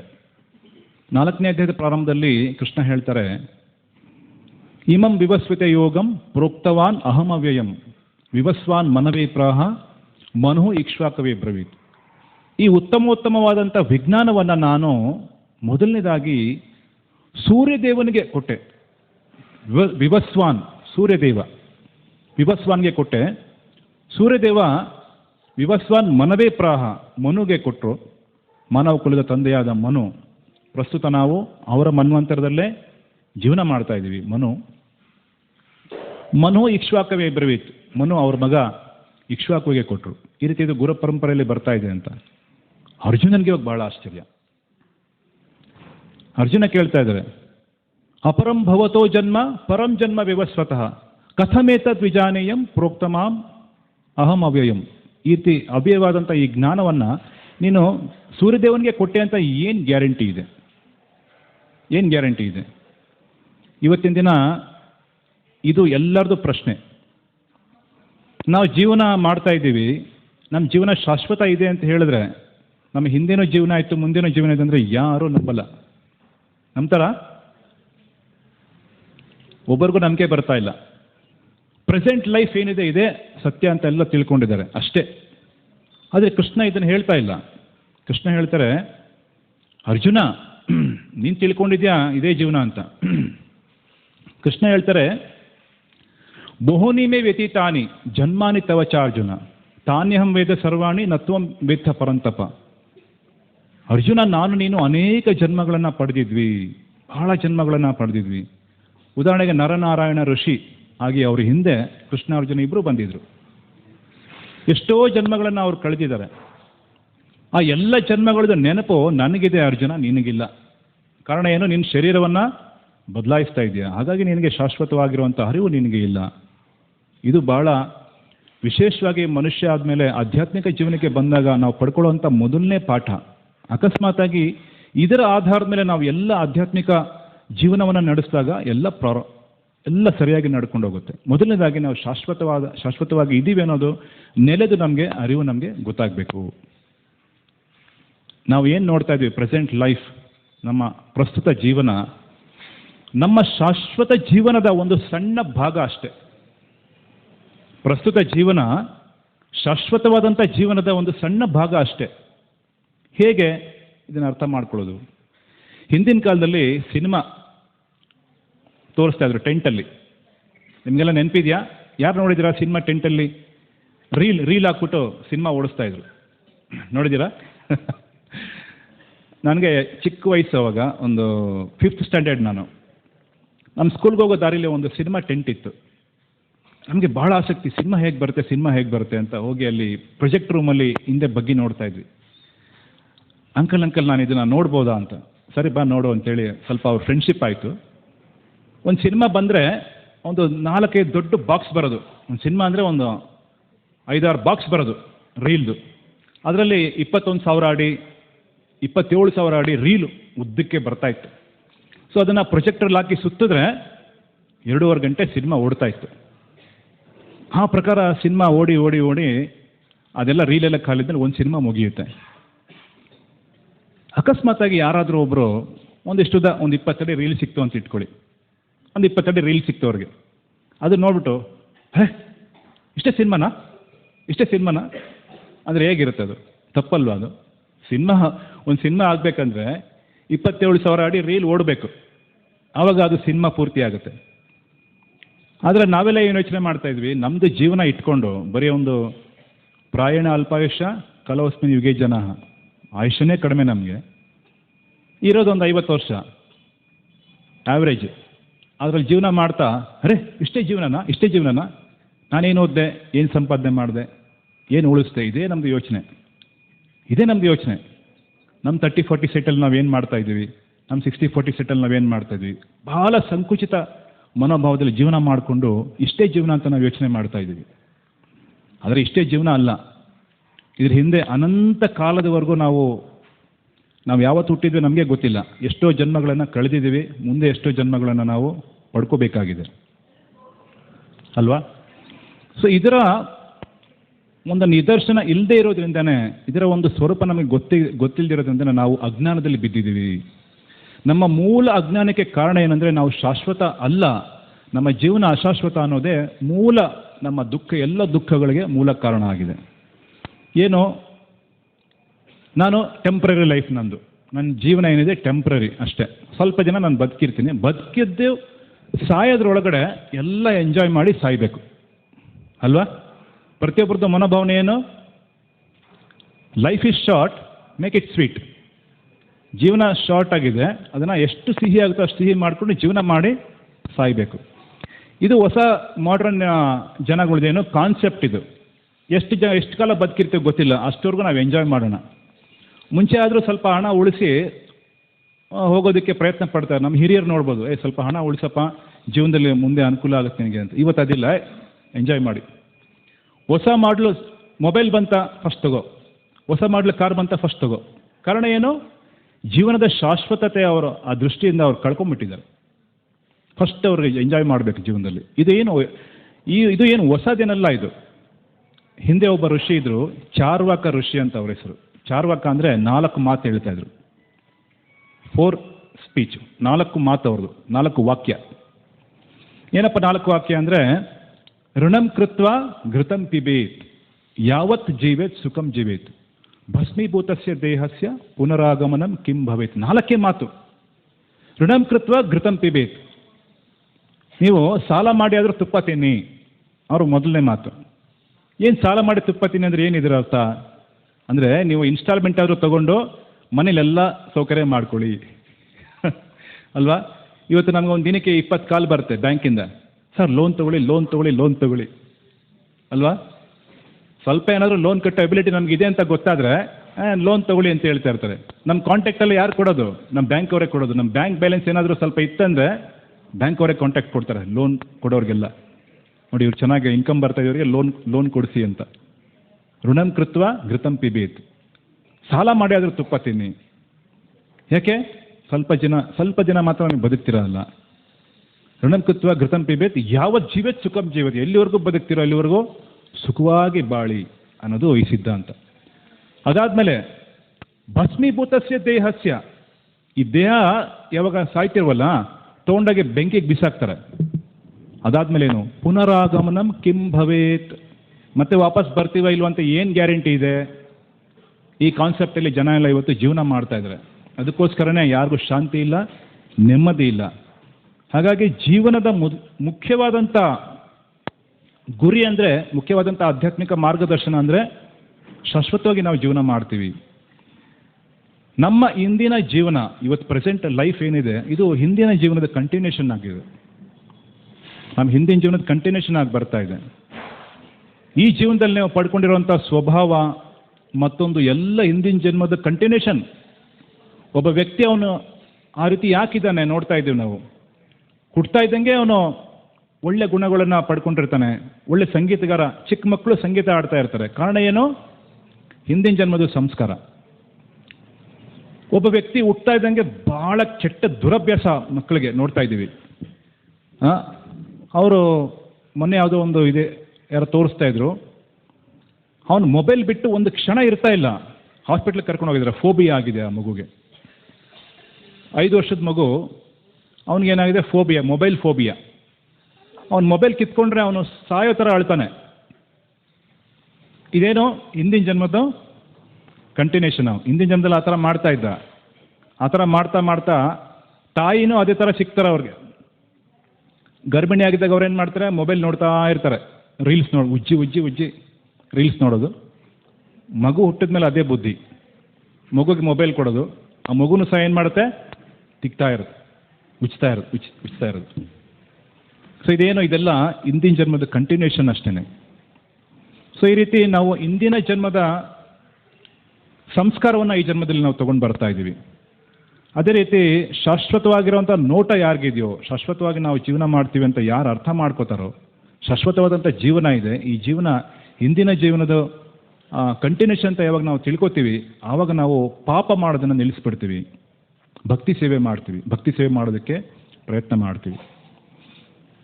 ಭಕ್ತಿ ಸೇವೆ ಮಾಡೋದ್ರಿಂದ ಒಬ್ಬ ವ್ಯಕ್ತಿಗೆ ಏನು ಅನುಕೂಲ ಇದೆ? ಯಾಕೆ ನಾವು ಭಕ್ತಿಗೆ ಬರಬೇಕು? ಮೂಲ ರೂಪದಲ್ಲಿ ಯಾಕೆ ನಾವು ಭಕ್ತಿ ಮಾಡಬೇಕು? ಭಕ್ತಿ ಮಾಡೋದಕ್ಕೆ ಮುಖ್ಯವಾದಂಥ ಪ್ರೇರಣೆ ನಮ್ಗೆ ಎಲ್ಲಿಂದ ಸಿಗ್ತಾ ಇದೆ? ಕಾರಣ ಏನಂದರೆ, ಭಕ್ತಿ ಮಾಡ್ತಾ ಒಬ್ಬ ವ್ಯಕ್ತಿ ತನ್ನ ಎಲ್ಲ ರೀತಿಯಾದಂಥ ಪಾಪ ಮಾಡುವಂಥ ಪ್ರವೃತ್ತಿನ ಬಿಟ್ಬಿಡ್ತಾನೆ. ಅವಾಗ ಏನಾಗ್ತಾನೆ? ಸುಖವಾಗಿ ಜೀವನ ಮಾಡೋದಕ್ಕೆ ಪ್ರಾರಂಭ ಮಾಡ್ತಾನೆ. ಅಂದರೆ ಭಕ್ತಿದು 2 ಲಕ್ಷಣವನ್ನು ಪ್ರಾರಂಭಿಕ ದಿಶೆಯಲ್ಲಿ ಹೇಳ್ತಾರೆ. ಭಕ್ತಿಗೆ ಒಟ್ಟು 6 ಲಕ್ಷಣ ಇದೆ. ಭಗವಂತನ ಭಕ್ತರು 6 ರೀತಿಯಲ್ಲಿ ಉತ್ತಮ ಗುಣಗಳನ್ನು, ಉತ್ತಮ ಫಲಗಳನ್ನು ಪಡ್ಕೋತಾರೆ. ಅದರಲ್ಲಿ ಮೊದಲನೇದು ಅಂತ ಹೇಳಿದ್ರೆ ಏನು? ಮೊದಲನೇದು, ಅವ್ರು ಯಾವುದೇ ರೀತಿಯಾದಂತಹ ಭೌತಿಕ ಕ್ಲೇಶಗಳಿಂದ ದೂರ ಆಗ್ತಾರೆ, ಅಂದರೆ ಕಷ್ಟಗಳಿಂದ ಅವರು ದೂರ ಆಗ್ತಾರೆ. ಏನಿರ್ದ ಅರ್ಥ? ಶಿಲ ರೂಪ ಗೋಸ್ವಾಮಿ ಹೇಳ್ತಾರೆ ಭಕ್ತಿರಸಾಮೃತ ಸಿಂಧುವಲ್ಲಿ 6 ಲಕ್ಷಣದಲ್ಲಿ ಮೊದಲನೇದು ಲಕ್ಷಣ ಏನಂದರೆ ಕ್ಲೇಶಗ್ನಿ. ಕ್ಲೇಶ ಅಂದರೆ ಎಲ್ಲ ಥರ ದುಃಖಗಳಿಂದ ಭಕ್ತರು ಹೊರಗಡೆ ಬರ್ತಾರೆ. ಏನಾಗುತ್ತೆ, ನಾವು ನಮ್ಮ ಕಷ್ಟಗಳಿಗೆ ಮೂಲ ಕಾರಣ ಏನು? ಜೀವನದಲ್ಲೆಲ್ಲ ದುಃಖ ಪಡ್ತಾ ಇದೀವಲ್ಲ ಜೀವನದಲ್ಲಿ. ಯಾರಿಗೆ ದುಃಖ ಇಲ್ಲ? ಕೈ ಎತ್ತಿ. ಒಂದು ಕೈ ಮೇಲಿಲ್ಲ, ಎಲ್ಲ ದುಃಖ ಪಡ್ತಾ ಇದ್ದಾರೆ. ದುಃಖಕ್ಕೆ ಮೂಲ ಕಾರಣ ಏನು? ಆಸೆ ಇರಬಾರ್ದಾ? ಇಲ್ಲ. ದುಃಖಕ್ಕೆ ಮೂಲ ಕಾರಣ ಆಸೆ ಅಲ್ಲ, ಆ ಆಸೆದ ಸ್ವರೂಪ. ನಾವು ಏನು ಆಸೆ ಪಡ್ತಾ ಇದ್ದೀವಿ ಅದ್ರ ಸ್ವರೂಪ ಏನು? ಅದು ನಮ್ಮ ಸ್ವಾರ್ಥದ ಆಸೆನ, ಅಥವಾ ಲೋಕ ಕಲ್ಯಾಣದ ಆಸೆನ, ಅಥವಾ ಭಗವಂತನ ಸಂತೃಪ್ತಿ ಮಾಡುವಂಥ ಆಸೆನ? ಯಾವುದು? ದುಃಖಕ್ಕೆ ಮೂಲ ಕಾರಣ ಏನಂದರೆ ನಮ್ಮ ಅವಿದ್ಯೆ, ಅಜ್ಞಾನ ದುಃಖದ ಮೂಲ ಕಾರಣ. ಬೇಸಿಕ್ ನಮ್ಗೆ ಎಲ್ಲಿಂದ ಪ್ರಾರಂಭ ಮಾಡ್ತೀವಿ, ನಮ್ಮ ಕಷ್ಟಗಳು ಪ್ರಾರಂಭ ಆಯಿತು, ಅದು ಅಜ್ಞಾನದಿಂದ ಪ್ರಾರಂಭ ಆಗುತ್ತೆ. ಅವಿದ್ಯೆ ಅಂತ ಹೇಳ್ತೀವಿ ಇದಕ್ಕೆ. ಈ ಅವಿದ್ಯೆ ಎಲ್ಲ ದುಃಖಗಳಿಗೆ ಕಾರಣ ಆಗುತ್ತೆ. ಉದಾಹರಣೆಗೆ ನೋಡೋದಾದರೆ, ಧೃತರಾಷ್ಟ್ರ ಹಿಂದಿನ ಜೀವನದಲ್ಲಿ, ತನ್ನ ಹಿಂದಿನ 50 ಜನ್ಮಗಳ ಹಿಂದಿನ ಜೀವನದಲ್ಲಿ ಒಬ್ಬ ಬೇಡ ಆಗಿದ್ದ. ಬೇಡ ಅಂದರೆ ಬೇಟೆಗಾರ. ಅಜ್ಞಾನ ನೋಡಿ, ಅಜ್ಞಾನ ಯಾವ ಥರ ಕೆಲಸ ಮಾಡುತ್ತೆ ಅಂದರೆ, ಏನು ಮಾಡಬೇಕು ಏನು ಮಾಡಬಾರ್ದು ಅನ್ನೋದು ನಮಗೆ ಪರಿಜ್ಞಾನ ಬರೋದಿಲ್ಲ. ಕ್ರೌಂಚ ಪಕ್ಷಿ ಅಂತ ಒಂದು ಪಕ್ಷಿ, ಆ ಪಕ್ಷಿ ಗೂಡಲ್ಲಿ ಒಂದು 50 ಮೊಟ್ಟೆ ಇಟ್ಟಿತ್ತು. 50 ಮೊಟ್ಟೆ ಇಟ್ಟಿದ್ದಾಗ ಈತ ಹೋಗಿ ಏನು ಮಾಡ್ದ, ಸುಮ್ಮನೆ ಅದನ್ನು ಹೇಗೋ ಹಾಗೆ ಹಾಳು ಮಾಡಲಿಲ್ಲ. ಆ ಕ್ರೌಂಚ ಪಕ್ಷಿ ಕಣ್ಣನ್ನು ಚುಚ್ಚಿ, 2 ಕಣ್ಣುಗಳನ್ನು ಚುಚ್ಚಿ ಅದಕ್ಕೆ ಅಂಧತ್ವ ಉಂಟು ಮಾಡ್ದ. ಅದಾದಮೇಲೆ 50 ಮೊಟ್ಟೆಗಳೇನಿತ್ತಲ್ಲ ಹಾಕಿ ಇಟ್ಟಿದ್ದು, 50 ಮೊಟ್ಟೆಗಳನ್ನ ನಾಶ ಮಾಡ್ದ. ಸೊ ಈಗ ನೋಡಿ, ಅವಿದ್ಯೆಯಿಂದ ಏನಾಯಿತು? ಪಾಪ ಮಾಡ್ತೀವಿ. ಪಾಪ ಮಾಡಿದ್ಮೇಲೆ ಆ ಪಾಪ ನಮ್ಮನ್ನ ಸುಮ್ಮನೆ ಬಿಡೋದಿಲ್ಲ. ಅದೇನು ಮಾಡ್ತಾ ಇದೆ? ಭಗವಂತನ ಕಾನೂನಲ್ಲಿ ಇದು ರೆಕಾರ್ಡ್ ಆಗುತ್ತೆ. ಸಾಮಾನ್ಯ ಜನಕ್ಕೆ ಏನು ಅರಿವಿಲ್ಲ ಅಂತ ಹೇಳಿದ್ರೆ, ನಮ್ಮನ್ನು ಯಾರು ನೋಡ್ತಾರೆ, ನಾವೇನು ಬೇಕಾದರೂ ಮಾಡ್ಬೋದು ಅಲ್ವಾ? ಯಾರು ನಮ್ಮನ್ನು ನೋಡ್ತಾರೆ? ಯಾರೋ ನೋಡಿಲ್ಲ ಅಂದರೆ ನಾನೇನು ಬೇಕಾದರೂ ಮಾಡ್ಬೋದು ಅಂತ ಇಲ್ಲ. ನಾವು ಮಾಡುವಂಥ ಪ್ರತಿಯೊಂದು ಆ್ಯಕ್ಟಿವಿಟಿನ ಸೂರ್ಯಚಂದ್ರರು ನೋಡ್ತಾ ಇದ್ದಾರೆ, ಅಷ್ಟ ದಿಕ್ಪಾಲಕರು ನೋಡ್ತಾ ಇದ್ದಾರೆ, ಪ್ರತಿಯೊಬ್ಬರು ನೋಡ್ತಾ ಇದ್ದಾರೆ. ಹಾಗಾಗಿ ರೆಕಾರ್ಡ್ ಆಯಿತು. ಎಲ್ಲಿ ರೆಕಾರ್ಡ್ ಆಯಿತು? ಸ್ವತಃ ಹೃದಯದಲ್ಲಿ ಕೂತಿರುವಂಥ ಪರಮಾತ್ಮ ಏನು ಮಾಡ್ತಾರೆ, ಅದನ್ನು ರೆಕಾರ್ಡ್ ಮಾಡ್ತಾರೆ. ಸೊ ಇವಾಗ ಅದಕ್ಕೆ ತಕ್ಕಂಥ ಪ್ರತಿಫಲ ಅನುಭವಿಸ್ಬೇಕಲ್ಲ. ಅವನೇನು ಮಾಡ್ದ, ಅವನಿಗೂ ಸಹ 100 ಮೊಟ್ಟೆಗಳನ್ನು ಅವನು ಇದು ಮಾಡಿರ್ತಾನೆ. ಸೊ ಏನಾಯಿತು, 50 ಜನ್ಮ ಪಡಿತಾನೆ. ಮತ್ತೆ 50 ಜನ್ಮ ಪಡ್ಕೊಂಡು ಆ ಜನ್ಮಗಳಲ್ಲಿ ಪುಣ್ಯವನ್ನು ಮಾಡ್ತಾನೆ. ಪುಣ್ಯ ಸಂಪಾದನೆ ಮಾಡಬೇಕಲ್ಲ, ಮಕ್ಕಳು ಬೇಕಂದ್ರೆ ಪುಣ್ಯ ಬೇಕಲ್ಲ. ಸೊ ಪುಣ್ಯ ಸಂಪಾದನೆ ಮಾಡಿ ಕೊನೆಗೆ ಆ ಜನ್ಮ, ಧೃತರಾಷ್ಟ್ರನ ಜನ್ಮ ಬಂದಾಗ 100 ಜನ ಮಕ್ಕಳು ಅವ್ರಿಗೆ ಹಾಕ್ತಾರೆ. ನೋಡಿ, ಕರ್ಮಫಲದ್ದು ಪ್ರತಿಕ್ರಿಯೆ ಯಾವ ಥರ ಇರುತ್ತೆ ಅಂತ ಹೇಳಿದ್ರೆ, ಆ ಕರ್ಮ ಫಲದ ಪ್ರತಿಕ್ರಿಯೆ ಒಂದು ಫಲನ ಇನ್ನೊಂದು ಫಲ ಕ್ಯಾನ್ಸಲ್ ಮಾಡಲ್ಲ. ಅಂದರೆ ಪುಣ್ಯ ಕರ್ಮ ಪಾಪ ಕರ್ಮವನ್ನು ಕ್ಯಾನ್ಸಲ್ ಮಾಡಲ್ಲ. ಯಾರಾದರೂ ಯೋಚನೆ ಮಾಡ್ಬೋದು, ನಾನು ನಿನ್ನೆ 4 ಒಳ್ಳೆ ಕೆಲಸ ಮಾಡಿದ್ದೀನಿ, ಅವ್ರಿಗೆ ಹಸಿರೋರ್ಗೆ ಊಟ ಕೊಟ್ಟಿದ್ದೀನಿ, ಅವ್ರಿಗೆ ನೀರು ಕೊಟ್ಟಿದ್ದೀನಿ, ಸಮಾಜ ಕಲ್ಯಾಣ ಮಾಡಿದ್ದೀನಿ, ಅದ್ರ ಪ್ರತಿಫಲವಾಗಿ ಇವತ್ತು ನಾನೇನೋ ಒಂದು ತಿಂತೀನಿ, ಒಂದು ಕೆಟ್ಟ ಕೆಲಸ ಮಾಡ್ತೀನಿ, ಅಲ್ಲಿಗಲ್ಲಿಗೆ ಈಕ್ವಲ್, ಡಿಟೋ ಮುಗಿದ ಕತೆ. ಆ ಥರ ಇಲ್ಲ. ಒಳ್ಳೆ ಫಲಗಳಿಗೆ, ಒಳ್ಳೆ ಕರ್ಮಗಳಿಗೆ ಪ್ರತ್ಯೇಕವಾಗಿ ನೀವು ಫಲವನ್ನು ಅನುಭವಿಸ್ಬೇಕು, ದುಷ್ಟ ಕಾರ್ಯಗಳಿಗೆ ಪ್ರತ್ಯೇಕವಾಗಿ ಫಲವನ್ನು ಅನುಭವಿಸ್ಬೇಕು. ಇಲ್ಲಿ ಧೃತರಾಷ್ಟ್ರನಿಗೆ ರಾಜಸಿಂಹಾಸನ ಸಿಕ್ಕಿತ್ತು, ಒಳ್ಳೆ ಸೌಲಭ್ಯ ಅವನಿಗಿತ್ತು, ಆದರೆ ಕಣ್ಣಿಲ್ಲ. ಕಾರಣ ಏನು? ಆ ಪಕ್ಷಿದ ಕಣ್ಣನ್ನು ಅವನು ನಾಶ ಮಾಡಿದ. ಸೊ ಈ ರೀತಿ ಅವಿದ್ಯ ನಮ್ಮ ಮೂಲ ಕಷ್ಟಗಳಿಗೆ, ಸಂಕಷ್ಟಗಳಿಗೆ ಕಾರಣ ಆಗ್ತಾ ಇದೆ. ಜೀವಿತ ಪತನಕ್ಕೆ ಕಾರಣ ಆಗ್ತಾ ಇದೆ ಯಾವಾಗಲೂ ಅವಿದ್ಯ. ಎರಡನೇದಾಗಿ ಪಾಪ. ಪಾಪ ಯಾವಾಗ ಮಾಡ್ತೀವಿ, ಈ ಪಾಪದ್ದು ಸಹ 3 ಸ್ವರೂಪ ಇರುತ್ತೆ. ಒಂದು ಬೀಜ ರೂಪದಲ್ಲಿ ಶೇಖರಣೆ ಆಗುತ್ತೆ. ಬೀಜ ಅಂತ ಹೇಳಿದ್ರೆ ಯಾವ ರೀತಿ ನಾವು ಬೀಜಗಳನ್ನು ಎಷ್ಟು ವರ್ಷ ಬೇಕಾದರೂ ಇಡ್ಬೋದು, ಆದರೆ ಏನೂ ತೊಂದರೆ ಇಲ್ಲ, ಆ ಬೀಜ ಏನು ನಾಶ ಆಗೋದಿಲ್ಲ. ಆದರೆ ಎರಡನೇದು ಸ್ವರೂಪ ಅಂದರೆ ಮೊಳಕೆ ಹೊಡೆಯುತ್ತೆ, ಕೂಟಮ್ ಅಂತ ಹೇಳ್ತೀವಿ. ಮೂರನೇದು ಅದು ಸಸಿಯಾಗಿ ಬೆಳೆಯುತ್ತೆ, ಏನಾಗುತ್ತೆ, ಫಲ ಕೊಡುತ್ತೆ. ಫಲೋನ್ಮುಖಂ, ಬೀಜ ಆಗಿ ಮೊಳಕೆ ಆಗಿ ಸಸಿಯಾಗಿ ಫಲ ಕೊಡ್ತಾ ಇದೆ. ಸೊ ನಾವು ಇವತ್ತು ಏನು ಕಷ್ಟಗಳನ್ನು ಎಕ್ಸ್ಪೀರಿಯೆನ್ಸ್ ಮಾಡ್ತಾ ಇದ್ದೀವಿ, ಅದು ನಾವು ಹಿಂದಿನ ಜನ್ಮದ ಪಾಪದ ಬೀಜ ಮೊಳಕೆಯಾಗಿ ಫಲ ಕೊಡ್ತಾ ಇದೆ ಅಂತ ತಿಳ್ಕೋಬೇಕು ಅಷ್ಟೇ. ಅಷ್ಟಕ್ಕೆ ನಾವು ಸುಮ್ಮನೆ ಆಗೋಂಗಿಲ್ಲ. ಇನ್ನೂ ಫಲ ಕೊಡುವಂಥ ಬೀಜಗಳು ಮುಂದೆ ಬೇಕಾದಷ್ಟು ನಮ್ಮ ಜೀವನದಲ್ಲಿ ಬರ್ಬೋದು. ಸೊ ಇದಕ್ಕೋಸ್ಕರ ಪಾಪ ಮಾಡುವಂಥ ಪ್ರಕ್ರಿಯೆಗೆ ಮೂಲ ಕಾರಣ ಏನಂದರೆ ಅವಿದ್ಯೆ. ಈ ಅವಿದ್ಯೆಯನ್ನು ನಾಶ ಮಾಡುವಂಥ ಒಂದು ದಿವ್ಯವಾದಂಥ ಅಸ್ತ್ರ ಏನು ಅಂದರೆ ಆಧ್ಯಾತ್ಮಿಕ ಜ್ಞಾನ. ಒಬ್ಬ ವ್ಯಕ್ತಿ ಆಧ್ಯಾತ್ಮಿಕ ಜ್ಞಾನವನ್ನು ಯಾವಾಗ ಪಡಿತಾನೆ, ಶಾಶ್ವತವಾದಂಥ ನೋಟ ಅವನು ಇಟ್ಕೋತಾನೆ, ಅವನಿಗೆ ಮತ್ತೆ ಪಾಪ ಮಾಡುವಂಥ ಪ್ರವೃತ್ತಿ ಅವನಿಗೆ ಬರೋದಿಲ್ಲ. ಪಾಪ ಮಾಡೋದಕ್ಕೆ ಅವ್ರು ಹೆದರ್ಕೋತಾರೆ. ಯಾಕೆ, ಜೀವನ ಶಾಶ್ವತವಾಗಿ ನಡೆದಿದೆ. ಶಾಶ್ವತವಾಗಿ ನಡೆದಿರೋದ್ರಿಂದ ಪಾಪ ಮಾಡುವಂಥ ಪ್ರವೃತ್ತಿಗೆ ಒಬ್ಬರು ಹೋಗೋದಿಲ್ಲ.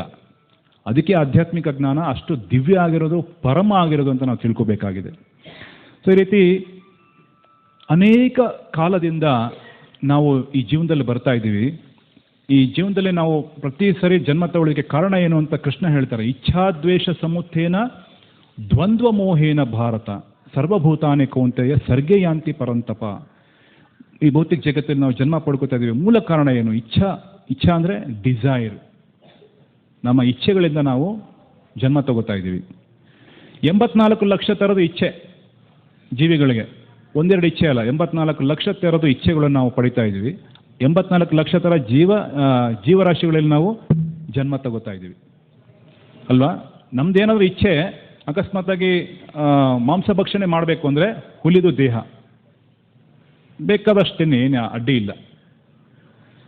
ಅದೇ ಪ್ರಕಾರ ಇನ್ಯಾವುದಾದ್ರು ನುಂಗಿ ನೀರು ಕುಡಿಬೇಕು ಅಂದರೆ ಹಾವಿನ ದೇಹ, ಈ ಥರ ಬೇಕಾದಷ್ಟು ದೇಹ. ಭಗವಂತನಿಗೇನು ಅಡ್ಡಿ ಇಲ್ಲ. ಭಗವಂತ ಹೇಳ್ತಾರೆ, ಎಷ್ಟು ಜನ್ಮ ಬೇಕಾದರೂ ತಗೋ, ಏನು ಕಳ್ಕೊಳ್ಳೋದೇನಿದೆ, ಏನು ಕಳ್ಕೊಳ್ಳೋದಿಲ್ಲ. ಅನಂತ ಕೋಟಿ ಜನ್ಮಗಳನ್ನ ಪಡ್ಕೋತಾ ಇರು, ಅನುಭವಿಸ್ತಾ ಇರು. ಕೃಷ್ಣ ಹೇಳ್ತಾರೆ, ಏನು ನನಗೇನು ಬೇಜಾರಿಲ್ಲ. ಭಗವಂತನ ಬೇಜಾರು ಮಾಡ್ಕೊಂಡಿದ್ದಾರಾ? ಏನಿಲ್ಲ. ನಿನ್ನ ಇಚ್ಛೆಗೆ ಅನುಗುಣವಾಗಿ ನೀನು ದೇಹಗಳನ್ನು ಪಡ್ಕೋತಾ ಇರು, ಎಷ್ಟು ಬೇಕಾದರೂ ಪಡ್ಕೋ.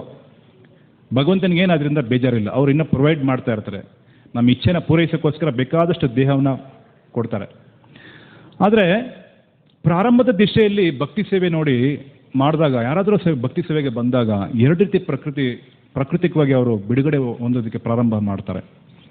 ಅವರು ಎಲ್ಲ ಥರದ ಪಾಪಗಳು ಮಾಡೋದನ್ನು ನಿಲ್ಲಿಸ್ತಾರೆ. ಫಸ್ಟ್ ಪಾಪಗಳು ಮಾಡೋದನ್ನು ನಿಲ್ಲಿಸ್ತಾರೆ.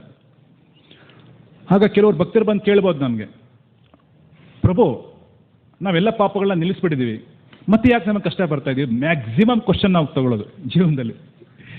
ಭಕ್ತಿ ಸೇವೆಗೆ ಬಂದಾಗ ಮ್ಯಾಕ್ಸಿಮಮ್ ಎಲ್ಲ ಬಂದು ಕೇಳೋ ಪ್ರಶ್ನೆ ಇದು, ಪ್ರಭು 6 ವರ್ಷ ಆಯ್ತು ಪ್ರಭು, ಬರ್ತಾ ಇದ್ದೀನಿ, ಜಪ ಮಾಡ್ತಾ ಇದ್ದೀನಿ, ಮಂದಿರದಲ್ಲಿ ಬಂದು ಸೇವೆ ಮಾಡಿ, ನನಗೆ ಯಾಕೆ ಈ ಥರ ಕಷ್ಟ? ದೇವ್ರು ಕಂಡುಬಿಡ್ತಾ ಇಲ್ವಲ್ಲ, ದೇವರೇ ಕಂಡುಬಿಡ್ತಾ ಇಲ್ಲ. ಇದು ಮ್ಯಾಕ್ಸಿಮಮ್ ಜನ ಕೇಳುವಂಥ ಪ್ರಶ್ನೆ. ಆದರೆ ಕೃಷ್ಣ ಹೇಳ್ತಾರೆ, ಸ್ವಲ್ಪ ತಾಳ್ಮೆ ಇರಲಿ. ಕೃಷ್ಣ ಹೇಳ್ತಾರೆ, ತಿತಿಕ್ಷಸ್ವ ಭಾರತ, ಸ್ವಲ್ಪ ತಾಳ್ಮೆಯಿಂದ ಇರು.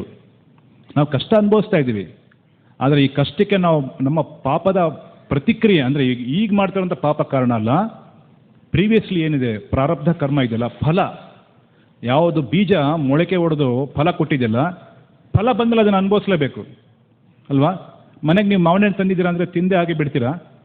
ತಿಂತಿರಲ್ಲ, ಹಾಗೆ ಇದನ್ನು ತಿನ್ನಲೇಬೇಕು. ಸೊ ಈ ಕಷ್ಟಗಳನ್ನು ಅನುಭವಿಸ್ಲೇಬೇಕು. ಕ್ರಮೇಣವಾಗಿ ಈ ಕಷ್ಟ ನಿಲ್ಲುತ್ತೆ. ಯಾವ ಥರ ಇದನ್ನು ಅರ್ಥ ಮಾಡ್ಕೊಂಡು ಒಂದು ಸಣ್ಣ ಎಕ್ಸಾಂಪಲ್ ಕೊಡೋದಾದರೆ, ಫ್ಯಾನ್ ಓಡ್ತಾ ಇದೆ ಮನೆಯಲ್ಲಿ, ಓಡ್ತಾ ಇದೆ, ನೀವು ಫ್ಯಾನ್ ಆಫ್ ಮಾಡ್ತೀರಾ. ಆಫ್ ಮಾಡಿದ ತಕ್ಷಣ ಫ್ಯಾನ್ ನಿಂತ್ಕೊಳ್ಳಲ್ಲ. ಸ್ವಲ್ಪ ಅದು ನಿಧಾನಕ್ಕೆ ತಿರುಗಿ ಅದು ನಿಂತ್ಕೊಳ್ಳುತ್ತೆ. ಆ ಪ್ರಕಾರನೇ ಭಕ್ತರಾಗಿರೋರು ಭಕ್ತಿ ಸೇವೆ ಮಾಡ್ತಾ ಇದ್ದಾರೆ, ನಿಧಾನವಾಗಿ ಅವ್ರ ಪಾಪಗಳನ್ನ ಮಾಡೋದು ನಿಲ್ಲಿಸ್ತಾರೆ ಅಂತ ಹೇಳಿದ್ರೆ, ಆ ಪಾಪದ ಪ್ರತಿಕ್ರಿಯೆ ಕೂಡ ನಿಧಾನವಾಗಿ ನಿಲ್ಲುತ್ತೆ. ಅದಕ್ಕೆ 1 ವರ್ಷ ಆಗ್ಬೋದು, 2 ವರ್ಷ ಆಗ್ಬೋದು, 10 ವರ್ಷ ಆಗ್ಬೋದು, ಇಲ್ಲ ಒಂದು ಜನ್ಮನೇ ಆಗ್ಬೋದು. ಏನೋ ನಮ್ಮ ಕೈಲಿಲ್ಲ ಅದು. ನಾವು ಎಷ್ಟು ಹಿಂದೆ ಪಾಪ ಮಾಡಿದ್ವಿ ಏನೋ ಅದ್ರ ಲೆಕ್ಕ ಇಲ್ಲ ನಮಗೆ. ಅದು ನಿಲ್ಲುತ್ತೆ. ಭಕ್ತಿ ಸೇವೆನ ನೀವು ನಿರಂತರವಾಗಿ ಮಾಡಿ. ಯಾವ ರೀತಿ ಮಾಡೋದು ಭಕ್ತಿ ಸೇವೆ? ಅಹೈತುಕಿ ಅಪ್ರತಿಹತ, ಯಾವುದೇ ರೀತಿಯಾದಂಥ ಭೌತಿಕ ಕಲ್ಮಶ ಇಲ್ಲದೆ. ಅಪ್ರತಿಹತ ಅಂದರೆ ನಿರಂತರವಾಗಿ ಭಕ್ತಿ ಸೇವೆ ಮಾಡಿ, ತಾಳ್ಮೆ ಇಟ್ಕೊಳ್ಳಿ, ದಯವಿಟ್ಟು ತಾಳ್ಮೆ ಇಟ್ಕೊಳ್ಳಿ. ಇದೇ ನಾವೆಲ್ಲರಿಗೂ ಹೇಳೋದು. ಭಕ್ತಿ ಸೇವೆಗೆ ಬಂದಿದ್ದೀರಾ, ಕಷ್ಟಗಳು ಹೋಗಬೇಕು ಅಂತ ತಕ್ಷಣ ಬಯಸಬೇಡಿ. ಏನು ದೇವರು ನಮಗೆ ಕಷ್ಟಗಳು ಕೊಟ್ಟಿದ್ರೆ ಆ ಕಷ್ಟಗಳನ್ನ ಮಧ್ಯದಲ್ಲೇ ನಾವು ಭಕ್ತಿ ಸೇವೆ ಮಾಡ್ಕೊಂಡು ಹೋಗ್ತಾ ಇರಬೇಕು. ಒಂದಲ್ಲ ಒಂದಿನ ಏನಾಗುತ್ತೆ, ನಮ್ಮ ಕಷ್ಟಗಳು ಸರಿ ಹೋಗುತ್ತೆ. ಅದಕ್ಕೆ ಲೈಫ್ ಟೈಮ್ ತೊಗೋಬೋದು, ಏನೋ ಪ್ರಾಬ್ಲಮ್ ಇಲ್ಲ. ಆದರೆ ತಕ್ಷಣದ ನಮ್ಮ ಪಾಪಕ್ಕೆ, ನಮ್ಮ ಪ್ರತಿಕ್ರಿಯೆಗೆ, ಏನು ನಮ್ಮ ಕಷ್ಟಗಳಿಗೆ ನಾವು ಇವಾಗ ಮಾಡ್ತಾ ಇರೋಂಥ ಪಾಪಗಳು ಕಾರಣ ಅಲ್ಲ. ಅದನ್ನು ಅರ್ಥ ಮಾಡಿಕೊಂಡ್ರೆ ಎಲ್ಲರೂ ಪೀಸ್ಫುಲ್ಲಾಗಿ ಭಕ್ತಿ ಸೇವೆ ಮಾಡಿಕೊಂಡು ಹೋಗ್ಬೋದು. ಸೊ ಈ ರೀತಿ ಧೃತರಾಷ್ಟ್ರ ಮಾಡಿರುವಂಥ ಪಾಪಕ್ಕೆ ಇವಾಗ ಪ್ರತಿಕ್ರಿಯೆಯನ್ನು ಅನುಭವಿಸ್ತಾ ಇದ್ದಾರೆ. ನೋಡಿ ಎಷ್ಟು ಕಾಲ, ಸುಮಾರು 50 ಜನ್ಮಗಳಿಂದ ಅವನು ಆ ಪ್ರತಿಕ್ರಿಯೆಯನ್ನು ಅನುಭವಿಸೋದಕ್ಕೆ ಪ್ರಯತ್ನ ಮಾಡ್ತಾ ಇದ್ದಾನೆ. ಈ ಕಾಲದಲ್ಲೂ ಸಹ ಇದು ನಡೀತಾ ಇದೆ. ಪಾಪದ ಇನ್ನೊಂದು ಬಹಳ ವಿಶೇಷವಾದಂಥ ದುಷ್ಟ ಪರಿಣಾಮ ಏನಂದರೆ, ಯಾರು ಪಾಪಿಗಳು ಆಗಿರ್ತಾರೋ, ಯಾರು ಪಾಪ ಮಾಡಿರ್ತಾರೋ ಅವ್ರ ಬುದ್ಧಿಲಿ ಪಾಪ ಪ್ರವೇಶ ಮಾಡುತ್ತೆ, ಮತ್ತೆ ಇನ್ನೊಂದು ಪಾಪ ಮಾಡಿಸುತ್ತೆ ಅವ್ರ ಕೈಲಿ.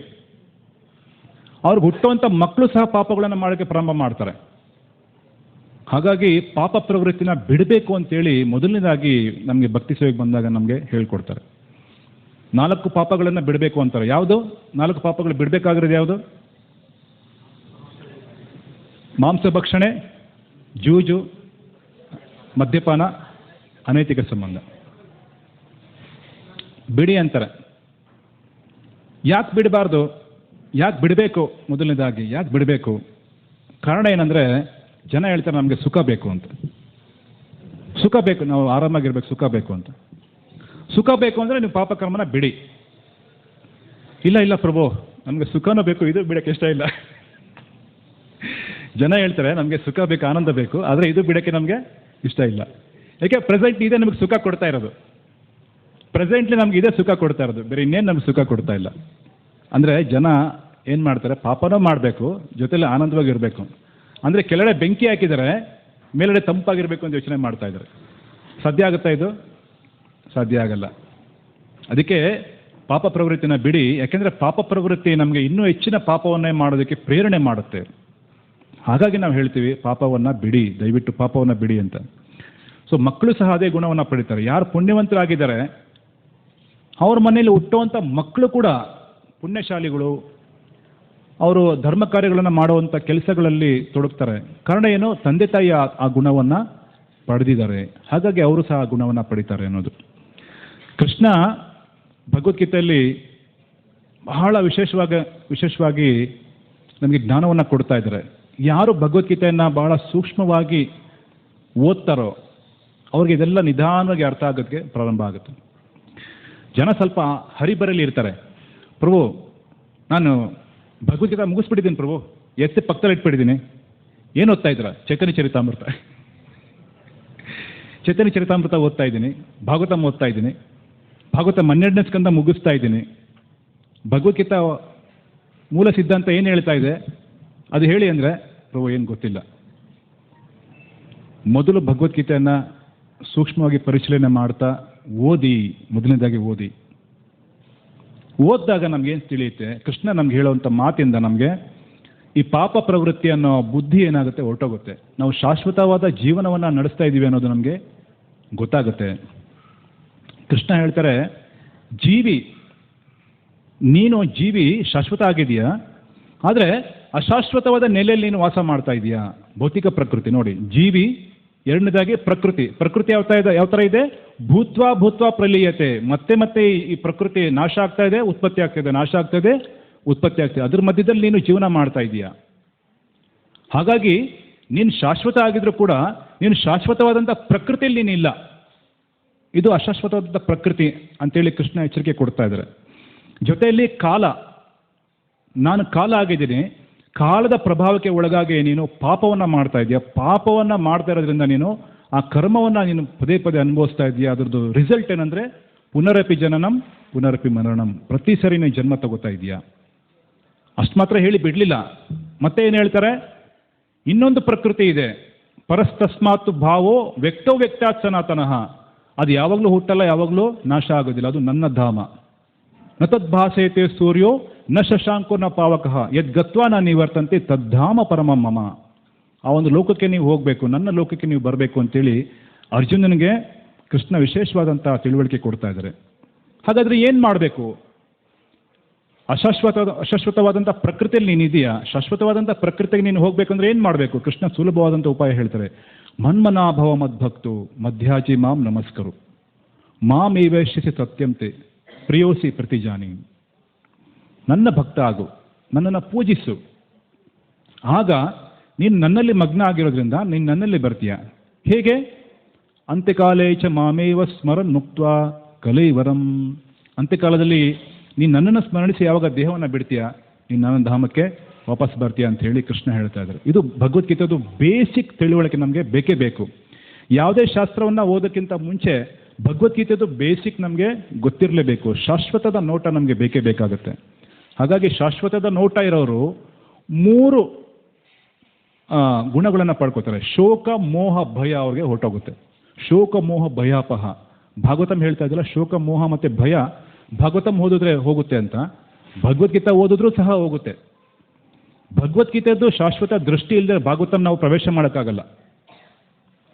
ಭಾಗವತಂ ನಾವು ಪ್ರವೇಶ ಮಾಡಬೇಕಂದ್ರೆ ಭಗವದ್ಗೀತೆ ನಾವು ಮುಗಿಸ್ಬೇಕು, ಚೆನ್ನಾಗಿ ಅರ್ಥ ಮಾಡ್ಕೋಬೇಕು. ಅದಾದಮೇಲೆ ಯಾವಾಗ ಬೇರೆ ಜೀವಿ ಮೇಲೆ ನಮಗೆ ಎಲ್ಲ ಅಸೂಯೆ ಹೊರಟೋಗುತ್ತೆ, ಶುದ್ಧವಾದಂಥ ಮನೋಭಾವನೆ ಇರುತ್ತೆ, ಆವಾಗ ನೀವು ಹೋಗಿ ಭಾಗವತಂ ಓದಿ ನಿಮಗೆ ಅರ್ಥ ಆಗುತ್ತೆ. ಇಲ್ಲಾಂದರೆ ಅರ್ಥ ಆಗಲ್ಲ. ಕಾರಣ ಏನು? ಭಾಗವತಂ ಹೇಳ್ತಾ ಇದೆ, ಎಲ್ಲ ಜೀವಿಗಳಿಂದ ಅನಸೂಯವೇ, ಅಸೂಯೆ ಇಲ್ಲ, ಅಸೂಯೆ ಇಲ್ಲದಿರುವಂಥ ಜೀವಿಗೆ ಮಾತ್ರನೇ ಭಾಗವತ ಅರ್ಥ ಆಗೋದು. ಸೊ ಹಾಗಾಗಿ ಅಸೂಯೆ ಎಲ್ಲ ಹೋಗಬೇಕು ಅಂದರೆ ಭಗವದ್ಗೀತೆನ ಚೆನ್ನಾಗಿ ಅರ್ಥ ಮಾಡ್ಕೋಬೇಕು ಅಂತ ಹೇಳ್ತಾರೆ. ಸೊ ಇದನ್ನು ಎಲ್ಲ ಇಸ್ಕಾನ್ ಟೆಂಪಲಲ್ಲಿ ಇದೇ ಪ್ರಚಾರ ನಡೀತಾ ಇರೋದು. ವಿಶೇಷವಾಗಿ ಶ್ರೀಲ ಪ್ರಭುಪಾದ್ ಯಾವಾಗ ವೆಸ್ಟರ್ನ್ ಕಂಟ್ರಿಗೆ ಹೋದರೂ ಅಲ್ಲಿ ಅವ್ರಿಗೇನು ಗೊತ್ತಿಲ್ಲ, ಶಾಶ್ವತವಾದ ಜೀವನ ಗೊತ್ತಿಲ್ಲ. ಅವ್ರು ಇದೇ ಥರ ಟೆಂಪ್ರರಿ ಋಣಂ ಕೃತ್ವ ಘೃತಂ ಪಿಬೇತ್, ಯಾವ ಜೀವ ಸುಖಂ ಜೀವಿತ ಅಂತಲೇ ಬದುಕ್ತಾ ಇದ್ರಲ್ಲ. ಟೆಂಪ್ರರಿ ಲೈಫು ಇರೋರ್ಗು ಎಂಜಾಯ್ ಮಾಡಿ ಸಾಯೋಣ ಅಂತ. ತಂದೆ ತಾಯಿಗೆ ಅವ್ರಿಗೆ ರೆಸ್ಪೆಕ್ಟ್ ಕೊಡ್ತಾ ಇರಲಿಲ್ಲ. ಅವ್ರು ನೋಡ್ತಾ ಇದ್ದಾರೆ ತಂದೆ ತಾಯಿ, ಅರೆ ಇವರು ಇಷ್ಟು ವರ್ಷ ಕೆಲಸ ಮಾಡ್ತಾ ಇದ್ರಲ್ಲ, ಏನು ಇವ್ರು ಸುಖನೇ ಪಟ್ಟಿಲ್ಲ. ಅವ್ರು ಯೋಚನೆ ಮಾಡ್ತಾರೆ, ಮಕ್ಕಳು 25 ವರ್ಷ 30 ವರ್ಷ ಮಕ್ಕಳು ಯೋಚನೆ ಮಾಡ್ತಾ ಇದ್ದಾರೆ. ತಂದೆ ಬೆಳಗ್ಗೆ ಎದ್ರೆ ಆಫೀಸಿಗೆ ಹೋಗ್ತಾನೆ, ತಾಯಿ ಆಫೀಸಿಗೆ ಹೋಗ್ತಾ ಇದ್ದಾರೆ, ಕಷ್ಟಪಡ್ತಾ ಇದ್ದಾರೆ. ಅವ್ರ ಜೀವನದಲ್ಲಿ ಒಂದು ಎಕ್ಕಿಂಚಿದ ಎಂಜಾಯ್ಮೆಂಟ್ ಅನ್ನೋದೇ ಇಲ್ಲ. ನಮ್ಮ ಜೀವನ ಆ ಥರ ಬೇಡ, ನಾವು ಆರಾಮಾಗಿ ಎಂಜಾಯ್ ಮಾಡೋಣ ಅಂತೇಳಿ ಮಕ್ಕಳೆಲ್ಲ ಏನಾದರೂ ಹಿಪ್ಪಿಗಳಾಗೋದು. ಹಿಪ್ಪಿಗಳು ಅಂದರೆ ಜೀವನದಲ್ಲಿ ಏನು ಜವಾಬ್ದಾರಿ ತಗೊಳ್ಳಲ್ಲ, ಆದರೆ ಆನಂದ ಬೇಕು. ಸೊ ಆ ರೀತಿ ಅವರು ಹಿಪ್ಪಿಗಳಾಗಿ ಜೀವನ ನಡೆಸ್ತಾ ಇದ್ರು. ಶ್ರೀಲ ಪ್ರಭುಪಾದ ಅವ್ರಿಗೆ ಸಂಪರ್ಕ ಬಂದು ಅವ್ರಿಗೇನು ಹೇಳಿದ್ರು, ಇದು ಜೀವನ ಅಲ್ಲ, ನಿಮಗೆ ಆನಂದನೇ ಬೇಕು ಅಂದರೆ ಶಾಶ್ವತವಾದಂಥ ಆನಂದ ಪಡ್ಕೊಳ್ಳಿ. ಈ ರೀತಿ ಚಪಲ ಸುಖ, ಈ ರೀತಿಯಾದಂತಹ ಇಂದ್ರಿಯ ಸುಖದಿಂದ ನಿಮಗೆ ಏನು ಸಿಗುತ್ತೆ ಅಂಥೇಳಿ ಅವರು ಮಾರ್ಗದರ್ಶನ ಕೊಟ್ಟರು. ನಿಜವಾದಂಥ ಆನಂದ ಏನು ಅನ್ನೋದನ್ನು ಅವ್ರಿಗೆ ತಿಳಿಸ್ಕೊಟ್ರು. ಆಗ ಅವರೆಲ್ಲ ಶುದ್ಧ ಭಕ್ತರಾದರು. ಸೊ ನಿಜವಾದ ಆನಂದ ಭಕ್ತಿ ಸೇವೆ, ಭಕ್ತಿ ಜೀವನದಲ್ಲಿದೆ. ನಮ್ಮ ನಿಜವಾದ ಸ್ವರೂಪವನ್ನು ಅರ್ಥ ಮಾಡ್ಕೊಳ್ಳೋದ್ರಲ್ಲಿದೆ. ಆ ರೀತಿ ಶ್ರೀಲ ಪ್ರಭುಪಾದ್ ಪ್ರಚಾರ ಮಾಡ್ತಾ ಮಾಡ್ತಾ ಎಷ್ಟೋ ಶುದ್ಧ ಭಕ್ತರನ್ನ ತಯಾರು ಮಾಡಿದ್ರು. ಮೊದಲನೇದಾಗಿ ಬ್ರಹ್ಮಾನಂದ ಸ್ವಾಮಿ ಅಂತ ಒಬ್ಬರು, ಅವರ ಹೆಸರು ಜಾರ್ಜ್ ರಿಚು ಅಂತೇನೋ ಬರುತ್ತೆ. ಅವರು ಪ್ರಭುಪಾದರ ಶಿಷ್ಯರಾದಾಗ ಅವರು ಮನೆಯವರು ಕೋರ್ಟ್ ಕೇಸ್ ಹಾಕ್ಬಿಟ್ರು. ನೀವು ನಮ್ಮ ಮನೆಯವ್ರನ್ನೆಲ್ಲ ಮಕ್ಕಳನ್ನೆಲ್ಲ ಕರ್ಕೊಂಡೋಗಿ ಬ್ರೈನ್ ವಾಶ್ ಮಾಡ್ತಾ ಇದ್ದೀರಾ. ಕೋರ್ಟ್ಗೆ ಹೋಯ್ತು ಕೇಸು. ಕೋರ್ಟಲ್ಲಿ ಈ ಥರ ಬಂತು. ಬ್ರಹ್ಮಾನಂದ ಸ್ವಾಮಿಗೆ ಶ್ರೀಲ ಪ್ರಭುಪಾದ್ ಹೇಳಿದ್ರು, ಆಯಿತು ಪರವಾಗಿಲ್ಲ, ನೀನು ಕೋರ್ಟ್ ಕೇಸ್ನ ಭಾಗವತಂ ಕ್ಲಾಸ್ ಮಾಡು ಅಂತ. ಹೇಗೆ? ಫಸ್ಟ್ ಹಿಯರಿಂಗ್ ಬಂತು. ಅವರು ಆಪೋನೆಂಟ್ ಲಾಯರ್ ಹೇಳಿದ್ರು, ನೀವು ಹರಿಕೃಷ್ಣ ಅವರು ಎಲ್ಲರನ್ನೂ ಹಾಳು ಮಾಡ್ತಾ ಇದ್ದೀರಾ. ಬ್ರಹ್ಮಾನಂದ ಸ್ವಾಮಿ ಕಟ್ಕಟ್ಟೆ ಮೇಲೆ ಬಂದರು, ಭಾಗವತಂ ಬುಕ್ ತೊಗೊಂಡು ಬಂದು ಮೊದಲನೇ ಶ್ಲೋಕ ಓಪನ್ ಮಾಡಿದ್ರು. ಜನ್ಮಾದಸ್ಯ ಯಥೋ ಇತರ ತಶ್ಚಾರ್ಥೇಶ್ವ ಅಭಿಘ್ನ ಸ್ವರಾಟ್ ಸ್ಟಾರ್ಟ್ ಮಾಡಿದ್ರು. ಅನುವಾದ ಭಾವಾರ್ಥ. ಜಡ್ಜ್ ನೋಡ್ತಾ ಇದ್ದಾರೆ, ಏನಿದು ಎವಿಡೆನ್ಸ್ ಅಂತ, ಎವಿಡೆನ್ಸ್ ಇದು ಅಂತ. ನೆಕ್ಸ್ಟ್ ಡೇ ಇನ್ನೊಂದು ಕೇಸ್ ಬಂತು, 2ನೇ ಶ್ಲೋಕ. ಜಡ್ಜ್ ಕೇಳಿಸ್ಕೊಳ್ತಾ ಇದ್ದಾರೆ, ಅರೆ ಏನಿದು ಅಂತ, ಎವಿಡೆನ್ಸ್ ಅಂತ. ಈ ಥರ ಎಷ್ಟು ಎವಿಡೆನ್ಸ್ ಇದೆ ನಿಮಗೆ ಅಂತ. 18,000 ಇದೆ ಅಂದರು. ಜಡ್ಜ್ಗೆ ತಲೆ ಕೆಟ್ಟೋಯ್ತು. ಕೇಸ್ ಡಿಸ್ಮಿಸ್, ಮನ್ನಾ, ನಿನ್ನ ಕೇಸ್ ಮನ್ನಾ, ನಿಮ್ಮ ಕೈ ನಾನು ಹ್ಯಾಂಡಲ್ ಮಾಡೋಕ್ಕಾಗಲ್ಲ, ಹೋಗಿ ಮನೆಗೆ ಹೇಳಿದ್ರು. This Hare Krishna movement is authentic and permanent ಅಂತೇಳಿ ಜಡ್ಜ್ ಅವಾಗ ತೀರ್ಮಾನ ಕೊಟ್ಬಿಟ್ರು. ಶಾಶ್ವತವಾಗಿರೋ ಧರ್ಮ ಇದು, ಇದನ್ನು ಯಾರು ಬೇಕಾದ್ರೂ ಅನುಸರಣೆ ಮಾಡಿ ಅಂತ ಜಡ್ಜ್ ಅವಾಗ ತೀರ್ಮಾನ ಕೊಟ್ಬಿಟ್ರು. ಈ ರೀತಿ ಎಷ್ಟೋ ಕೇಸ್ ನಡೆದಿದೆ. ಇನ್ನೊಂದು ಸರಿ ಮುಂಬೈಲಿ ಆದಂಥ ಘಟನೆ. ಮುಂಬೈಯಲ್ಲಿ ಒಂದ್ಸರಿ ಒಬ್ಬರು ಭಕ್ತರು, ಅವ್ರ ತಂದೆ ಬಂದರು. ತಂದೆ ಹೇಳ್ತಾ ಇದ್ದಾರೆ, ನನ್ನ ಮಗನಿಗೆ ನೀವು ಕರ್ಕೊಂಡ್ಬಂದು ಇಸ್ಕಾನಲ್ಲಿ ಇಟ್ಕೊಂಡಿದ್ದೀರಾ. ಆಗಿನ ಕಾಲದಲ್ಲಿ ಇಸ್ಕಾನ್ ಅಂದರೆ ಪರ್ಮನೆಂಟಾಗೆಲ್ಲ ಜಾಯ್ನ್ ಆಗ್ತಾಯಿದ್ರು. ಕಾಂಗ್ರಿಗೇಷನ್ ಇತ್ತೀಚೆಗೆ ಜಾಸ್ತಿ ಆಗಿರೋದು. ಅವಾಗೆಲ್ಲ ಪರ್ಮನೆಂಟಾಗಿ ಇಸ್ಕಾನ್ಗೆ ಬರ್ತಾಯಿದ್ರು ಜನ. ಆ ಹುಡುಗನ ತಂದೆ ಬಂದು ಕೇಳ್ತಾ ಇದ್ದಾರೆ, ತಗೊಳ್ಳಿ ಬ್ಲಾಂಕ್ ಚೆಕ್, ನಮ್ಮ ಮಗನ್ನ ಕಳಿಸಿ ವಾಪಸ್ ಅಂತ. ಆ ಹುಡುಗ ಹೇಳ್ತಾ ಇದ್ದಾರೆ, ಇಲ್ಲ ಪ್ರಭುಪಾದ್, ನೀವು ಒಂದು ಕೆಲಸ ಮಾಡಿ, ಚೆಕ್ಕು ತಗೊಳ್ಳಿ, ನಾನು ಇಲ್ಲೇ ಇರ್ತೀನಿ ಅಂತ. ಪ್ರಭುಪಾದ್ ಹೇಳ್ತಾರೆ, ಇಲ್ಲ ಇಲ್ಲ ನೀನು ಹೋಗಪ್ಪ, ಯಾಕೆ ನಿನಗೆ ಚಿಕ್ಕ ವಯಸ್ಸು, ಮನೆಗೆ ಹೋಗು, ನೆಮ್ಮದಿಯಾಗಿ ಜೀವನ ಮಾಡು, ಆಮೇಲೆ ಬಾ, ವಾರಕ್ಕೊಂದ್ಸರಿ ಬಾ ಅಂತೇಳಿ ಕಳಿಸಿದ್ರು. ಮನೆಗೆ ಹೋದರು. ಮನೆಗೆ ಹೋದಾಗ ಅವ್ರು ಹೇಳ್ತಾರೆ, ಇವನಿಗೆ ಯಾಕೋ ಬುದ್ಧಿ ಸರಿ ಇಲ್ಲ, ಸೈಕಾಟ್ರಿಸ್ಟ್ನ ಕರೆಸೋಣ ಅಂತ ಕರೆಸಿದ್ರು. ಕರೆಸಿ ರೂಮಲ್ಲಿ ಹಾಕ್ಕೊಂಡು ಇಂಟ್ರೋಗೇಷನ್ ಮಾಡಿ. ಸೈಕಾಟ್ರಿಸ್ಟ್ ಬಂದರು, ರೂಮಲ್ಲಿ ಕೂರಿಸ್ಕೊಂಡ್ರಿ ಹುಡುಗನ್ನ. ವಾಟ್ ಈಸ್ ಯುವರ್ ಪ್ರಾಬ್ಲಮ್ ಅಂತ. ಹಾಗೆ ಹೇಳ್ತಾರೆ, ಜನ್ಮ ಮೃತ್ಯು ಜರ ವ್ಯಾಧಿ. ಸೊ ಏನೇ ಪ್ರಶ್ನೆ ಮಾಡಿದ್ರು ಆ ಸೈಕಾಟ್ರಿಸ್ಟ್, ಇವರು ಉತ್ತರ ಕೊಡೋಕೆ ಏನು ಪ್ರಾರಂಭ ಮಾಡಿದ್ರು, ಭಗವದ್ಗೀತೆ ಅಂದ್ರೆ ಉತ್ತರ ಕೊಡೋಕೆ ಪ್ರಾರಂಭ ಮಾಡಿದ್ರು. ಅವನು ತಲೆ ಕೆಟ್ಟೋಯ್ತು ಅವ್ರಿಗೆ, ಸೈಕಾಟ್ರಿಸ್ಟ್ಗೆ. ಆಚೆ ಬಂದರು. ಇನ್ನು ಅರ್ಧ ಗಂಟೆ ಏನಾದರೂ ನಿಮ್ಮ ಮಗನ ಜೊತೆ ಇದ್ದರೆ ನಾನು ಹರಿಕೃಷ್ಣ ಆಗೋಗ್ತೀನಿ, your son is permanently infected ಅಂತ ಶಿಲಾ ಪ್ರಭುಪಾದ ಹೇಳಿದ್ರು. ಎಸ್, ಈ ಥರ ನೀವು ಪರ್ಮನೆಂಟಾಗಿ ಇನ್ಫೆಕ್ಟೆಡ್ ಆಗಲೇಬೇಕು, ಆವಾಗಲೇ ನೀವು ಭಕ್ತಿ ಸೇವೆ ಮಾಡೋಕ್ಕಾಗೋದು ಅಂತ. ನೋಡಿ, ಜನ ಹೇಳ್ತಾರೆ, ಗಣೇಶನ ದೇವಸ್ಥಾನಕ್ಕೆ ಹೋಗ್ತೀವಿ ಅಂದರೆ ಮಕ್ಕಳು, ಅಪ್ಪ ಅಮ್ಮ ಹೇಳ್ತಾರೆ ನೋ ಪ್ರಾಬ್ಲಮ್, ಹೋಗಿ ಹೋಗಿ ಹೋಗಿ. ಶಿವನ ದೇವಸ್ಥಾನಕ್ಕೆ ಹೋಗ್ತೀವಿ ಅಂದರೆ ಹಾಂ ಹೋಗಿ ಬನ್ನಿ ಅಂತ. ಇಸ್ಕಾನ್ಗೆ ಹೋಗ್ತೀವಿ ಅಂದರೆ ಹೇ ಫಸ್ಟ್ ಅಲ್ಲೋಗ್ಬೇಡ. ಯಾಕೆ ಯದ್ಗತ್ವ ನಾನು ಇವರ್ತಂತೆ ಧಾಮ ಪರಮ. ಅಲ್ಲಿಗೆ ಹೋದ್ಮೇಲೆ ಮತ್ತೆ ಯಾರು ವಾಪಸ್ ಬರಲ್ಲ. ಇವತ್ತಿನ ದಿನ ಜನ ಹೇಳ್ತಾರೆ, ನಾವು ವಯಸ್ಸಾದ್ಮೇಲೆ ಕಲಿತೀವಿ, ಎಲ್ಲ ವಯಸ್ಸಾದ್ಮೇಲೆ ಕಲಿತೀವಿ, ವಯಸ್ಸಾದ್ಮೇಲೆ ಬರ್ತೀವಿ ಎಲ್ಲ. ಏನು ವಯಸ್ಸಾದ್ಮೇಲೆ ಬರೋದು? ವಯಸ್ಸಾದ್ಮೇಲೆ ಯಾರು ಇರ್ತಾರೆ, ಯಾರು ಚೈತನ್ಯ ಇಟ್ಕೊಂಡಿರ್ತಾರೆ ಅಂತ ಏನು ಗೊತ್ತಾಗುತ್ತೆ?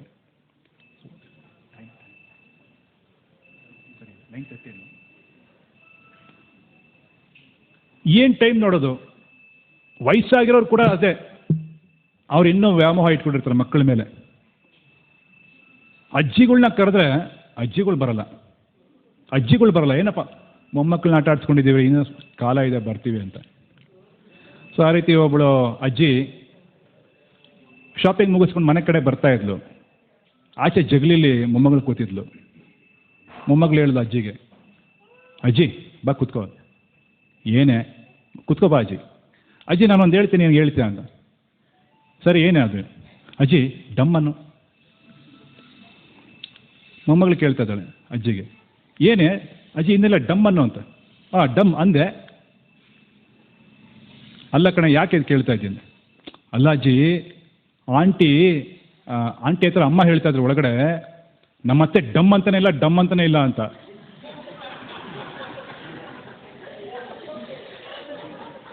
ಆ ರೀತಿ ಈ ಥರ ಪರಿಸ್ಥಿತಿಯಲ್ಲಿ ಜೀವನ ಮಾಡ್ತಾ ಇದ್ಕೊಂಡು ಭಗವದ್ಗೀತಾ ಕ್ಲಾಸಿಗೆ ಬನ್ನಿ ಅಂದರೆ ಇನ್ನೂ ಇಲ್ಲ, ಮಕ್ಕಳ ಮೇಲೆ ವ್ಯಾಮೋಹ, ಮೊಮ್ಮಕ್ಕಳ ಮೇಲೆ ವ್ಯಾಮೋಹ. ಈ ಥರ ವ್ಯಾಮೋಹ ಇಟ್ಕೊಂಡ್ರೆ ಯಾವ ಕಾಲಕ್ಕೆ ಬಂದು ಭಗವದ್ಗೀತಾ ಕಲಿಯೋದು, ಭಾಗವತಂ ಕಲಿಯೋದು? ಬೇಡ. ಇಷ್ಟು ಕಾಲ ಬದುಕಿದಿರಲ್ಲ ಜೀವನದಲ್ಲಿ, ಸಾಕು. ಇವಾಗಾದರೂ ಬನ್ನಿ ಅಂದರೆ ಅವಾಗಲೂ ಬರಲ್ಲ ಅಂದರೆ ಹೇಗೆ? ಅದಕ್ಕೆ ಭಾಗವತಂ ಹೇಳುತ್ತೆ, 50 ವರ್ಷ ಆದರೆ ನೀವು ರಿಟೈರ್ಮೆಂಟ್ ತೊಗೊಳ್ಳೇಬೇಕು, ತೊಗೊಂಡು ನೀವು ಭಗವಂತನ ಭಕ್ತಿ ಸೇವೆ ಮಾಡಲೇಬೇಕು ಅಂತ ಹೇಳುತ್ತೆ. ಇಲ್ಲ ಅಂದರೆ ನಮ್ಮ ಜೀವನದಲ್ಲಿ ನಿಜವಾದಂಥ ಆನಂದವನ್ನು ನಾವು ಕಳ್ಕೊಳ್ತಾ ಇದ್ದೀವಿ. ಕ್ಷುಲ್ಲಕವಾಗಿರುವಂಥ ಆನಂದಕ್ಕೆ ಬೆಲೆ ಕೊಟ್ಟು ನಿಜವಾದಂಥ ಆನಂದವನ್ನು ಕಳ್ಕೊಳ್ತಾ ಇದ್ದೀವಿ. ಹಾಗೆ ಮಾಡಬೇಡಿ. ಭಾಗವತಂ ಕೊಡುವಂಥ, ಭಗವದ್ಗೀತಾ ಕೊಡುವಂಥ ನಿಜವಾದಂಥ ತಿಳುವಳಿಕೆ ಅದು. ಅದನ್ನು ಅರ್ಥ ಮಾಡ್ಕೋಬೇಕು. ಜನ ಇವತ್ತಿನ ದಿನ ಸಾವು ಅಂತ ಹೇಳಿದ್ರೆ, ಸಾವಿನ ಬಗ್ಗೆ ಮಾತಾಡಬೇಡ್ರಿ, ಸಾವು ಬಗ್ಗೆ ಅಪಶಕನ ಅಂತಾರೆ. ಏನು ಅಪಶಕನ ಮಾತಾಡಬಾರ್ದು ಅಂತ. ಒಂದ್ಸರಿ ಒಬ್ಬ ಸ್ನೇಹಿತ ಹೇಳ್ದ, ಅವನೇನು ಹೇಳ್ದ, ನಾನು ಅಮೇರಿಕಾಗೆ ಹೋಗ್ತಾ ಇದ್ದೀನಿ, ನನಗೆ ಈ ಮನೆಯಲ್ಲಿ ಇಂಡಿಯಾದಲ್ಲಿ ನನಗೆ ಇಬ್ಬರು ಬಹಳ ಪ್ರೀತಿ. ಯಾರೋ ಇಬ್ಬರು? ಒಂದು ನನ್ನ ತಾಯಿ, ಎರಡನೇದು ನಾನು ಸಾಕಿರೋಂಥ ಈ ಬೆಕ್ಕು. ಓಕೆ, ನೀನು ಇದನ್ನು ಆರಾಮಾಗಿ ನೋಡ್ಕೋ, ನಾನು ಸ್ವಲ್ಪ ಅಮೇರಿಕಾಗೆ ಹೋಗಿ ಬರ್ತೀನಿ, ಏನಾದರೂ ಆದರೆ ಪತ್ರ ಬರಿ ಅಂದ. ಆಗಿನ ಕಾಲದಲ್ಲಿ ಟೆಲಿಫೋನ್ ಎಲ್ಲ ಇರಲಿಲ್ಲ. ಸರಿ, ಏನು ಮಾಡ್ದ, ಹೋದ ಅಮೇರಿಕಾಗೆ. ಒಂದಿನ ಏನಾಯಿತು, ಇವನು ಬೆಕ್ಕು ಅಟ್ಟದ ಮೇಲೆ ಹೋಗ್ತಾ ಇತ್ತು, ಕೆಳಗೆ ಬಿದ್ದು ಸತ್ತೋಯ್ತು. ಇವನು ಪತ್ರ ಬರ್ದ, ಈ ಥರ ನಿನ್ನ ಬೆಕ್ಕು ಕೆಳಗೆ ಬಿದ್ದು ಸತ್ತೋಯ್ತು ಅಂತ. ಅವನ ಸ್ನೇಹಿತ ಬರೀತಾನೆ, ಅಯ್ಯೋ ಇದು ನೋಡಿ ಶಾಕ್ ಆಗೋಯ್ತು ಮಗ, ಈ ಥರ ಪತ್ರ ಬರೀಬಾರ್ದು ನೀನು ಅಂತ. ಇವನು ಕೇಳ್ದ, ಇನ್ಯಾವ ಥರ ಪತ್ರ ಬರೀಬೇಕು ಅಂತ.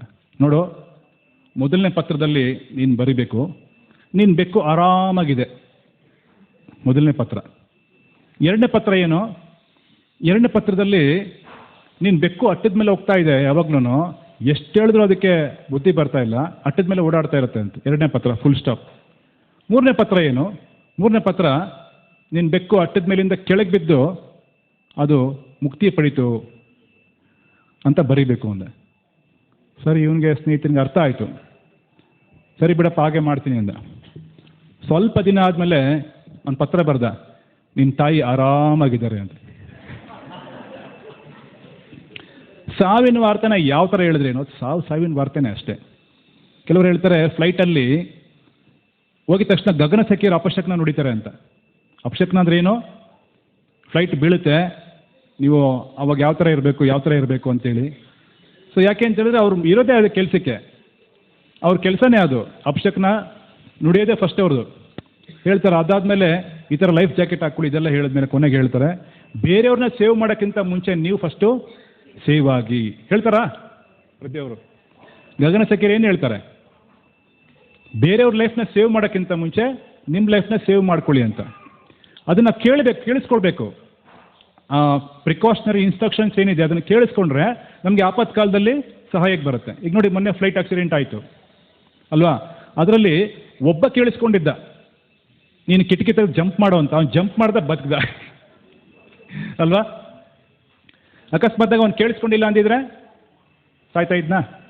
ಸೊ ಆ ಪ್ರಕಾರನೇ ಆ ಪ್ರಿಕಾಷನ್ ಯಾವಾಗ ಕೊಡ್ತಾರೆ ಅದನ್ನು ಕೇಳಿಸ್ಕೊಳ್ಬೇಕು. ಅದೇ ಥರ ಭಗವದ್ಗೀತಾ, ಶ್ರೀಮದ್ ಭಾಗವತಂ ಇದೆಲ್ಲ ಏನಂದರೆ ನಮಗೆ ಪ್ರಿಕಾಷನ್ ಕೊಡ್ತಾ ಇದೆ, ಜೀವನ ಈ ಥರ ನಡೆಸಿ ಅಂತ. ಅದನ್ನು ಕೇಳಿಸ್ಕೊಳ್ಬೇಕು. ಯಾವ ರೀತಿ ಗಗನಸಖಿಯರು ಆಪತ್ಕಾಲ ಬಂದಾಗ ಅವ್ರು ಬರಲ್ಲ, ಯಾಕಂದರೆ ಮೊದಲೇ ಹೇಳಿರ್ತಾರೆ, ಬೇರೆಯವ್ರನ್ನ ಸೇವ್ ಮಾಡೋಕ್ಕಿಂತ ಮುಂಚೆ ನಿಮ್ಮನ್ನ ನೀವು ಸೇವ್ ಮಾಡ್ಕೊಳ್ಳಿ ಅಂತ. ಫ್ಲೈಟ್ ಏನಾದರೂ ಎಮರ್ಜೆನ್ಸಿ ಸಿಚುವೇಶನ್ ಬಂದಾಗ ಗಗನಸಖಿಯರು, ಏರ್ ಹೋಸ್ಟೇಜಸ್ ಅವ್ರನ್ನ ಸೇವ್ ಮಾಡ್ಕೋತಾರೆ ಹೊರತು ನಿಮ್ಮನ್ನ ಸೇವ್ ಮಾಡೋಕ್ಕೆ ಬರೋದಿಲ್ಲ. ಆ ಪ್ರಕಾರ ನಾವು ಫ್ಯೂಚರಲ್ಲಿ ಸೇವ್ ಆಗಬೇಕು ಅಂದರೆ ಇವಾಗ ಏನು ಸೇಫ್ಟಿ ಇನ್ಸ್ಟ್ರಕ್ಷನ್ ಕೊಡ್ತಾ ಇದ್ದಾರೆ ಭಗವದ್ಗೀತಾ, ಶ್ರೀಮದ್ ಭಾಗವತಮಲ್ಲಿ, ಅದನ್ನು ನಾವು ಫಾಲೋ ಮಾಡಬೇಕಾಗಿದೆ. ಧೃತರಾಷ್ಟ್ರನ ಎಕ್ಸಾಂಪಲಿಂದ ನಾವು ಜೀವನದಲ್ಲಿ ಭಾಳ ಪಾಠ ಕಲ್ತ್ವಾ? Although it is a negative character, ಕಲ್ತ್ವಲ್ಲ? ಇದನ್ನು ನಾವು ಜೀವನದಲ್ಲಿ ಸದಾ ನೆನಪಲ್ಲಿ ಇಟ್ಕೊಳ್ಳೋಕ್ಕೆ ಪ್ರಯತ್ನ ಪಡೋಣ. ಭಗವಂತನ ಭಕ್ತಿ ಸೇವೆಯನ್ನು ವಿಳಂಬ ಇಲ್ಲದೆ ನಾಳೆ ನಾಡಿದ್ದು ಅಂತ ಪೋಸ್ಟ್ಪೋನ್ ಮಾಡದೆ ಇವತ್ತು ನಮಗೇನು ಸಾಧ್ಯ ಇದೆ ಅದನ್ನು ಮಾಡೋದಕ್ಕೆ ಪ್ರಯತ್ನ ಪಡೋಣ. ಭಗವದ್ಗೀತಾ ಯಥಾರೂಪ್ ಶ್ರೀಮದ್ ಭಾಗವತಂ ಕಿ, ಜಗದ್ಗುರು ಶಿಲ ಪ್ರಭುಪಾದ ಕಿ. ಏನಾದರೂ ಪ್ರಶ್ನೆ ಇದ್ದರೆ 1 ಅಥವಾ 2 ಪ್ರಶ್ನೆ ತಗೊಂಡು ನಾವು ಮುಂದುವರಿಯೋಣ. ಏನಾದರೂ ಪ್ರಶ್ನೆ ಇದೆಯಾ ಯಾರಿಗಾದರೂ? ಎಸ್ ಪ್ರಭು.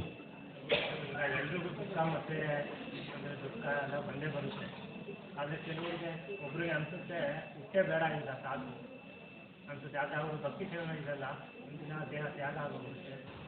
ಈಗ ಅವ್ರಿಗೆ ಹೇಗೆ ಪರಮಾಗತಿಗೆ ಅಂದರೆ ಇಚ್ಛೆ ಬಂತು, ಸಾಕು ಇಷ್ಟೇ ಬೇಡ ಇಲ್ಲ ಅಂತ ಅನ್ನಿಸ್ತು, ಜನ್ಮನೇ ಬೇಡ ಸಾಕು ಅಂತ ಅನ್ನಿಸ್ತು.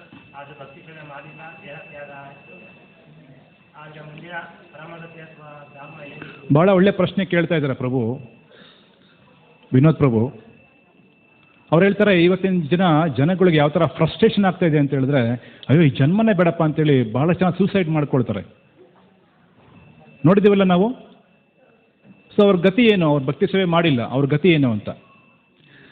ಬಹಳ ಸರಳವಾಗಿದೆ ನೋಡಿ.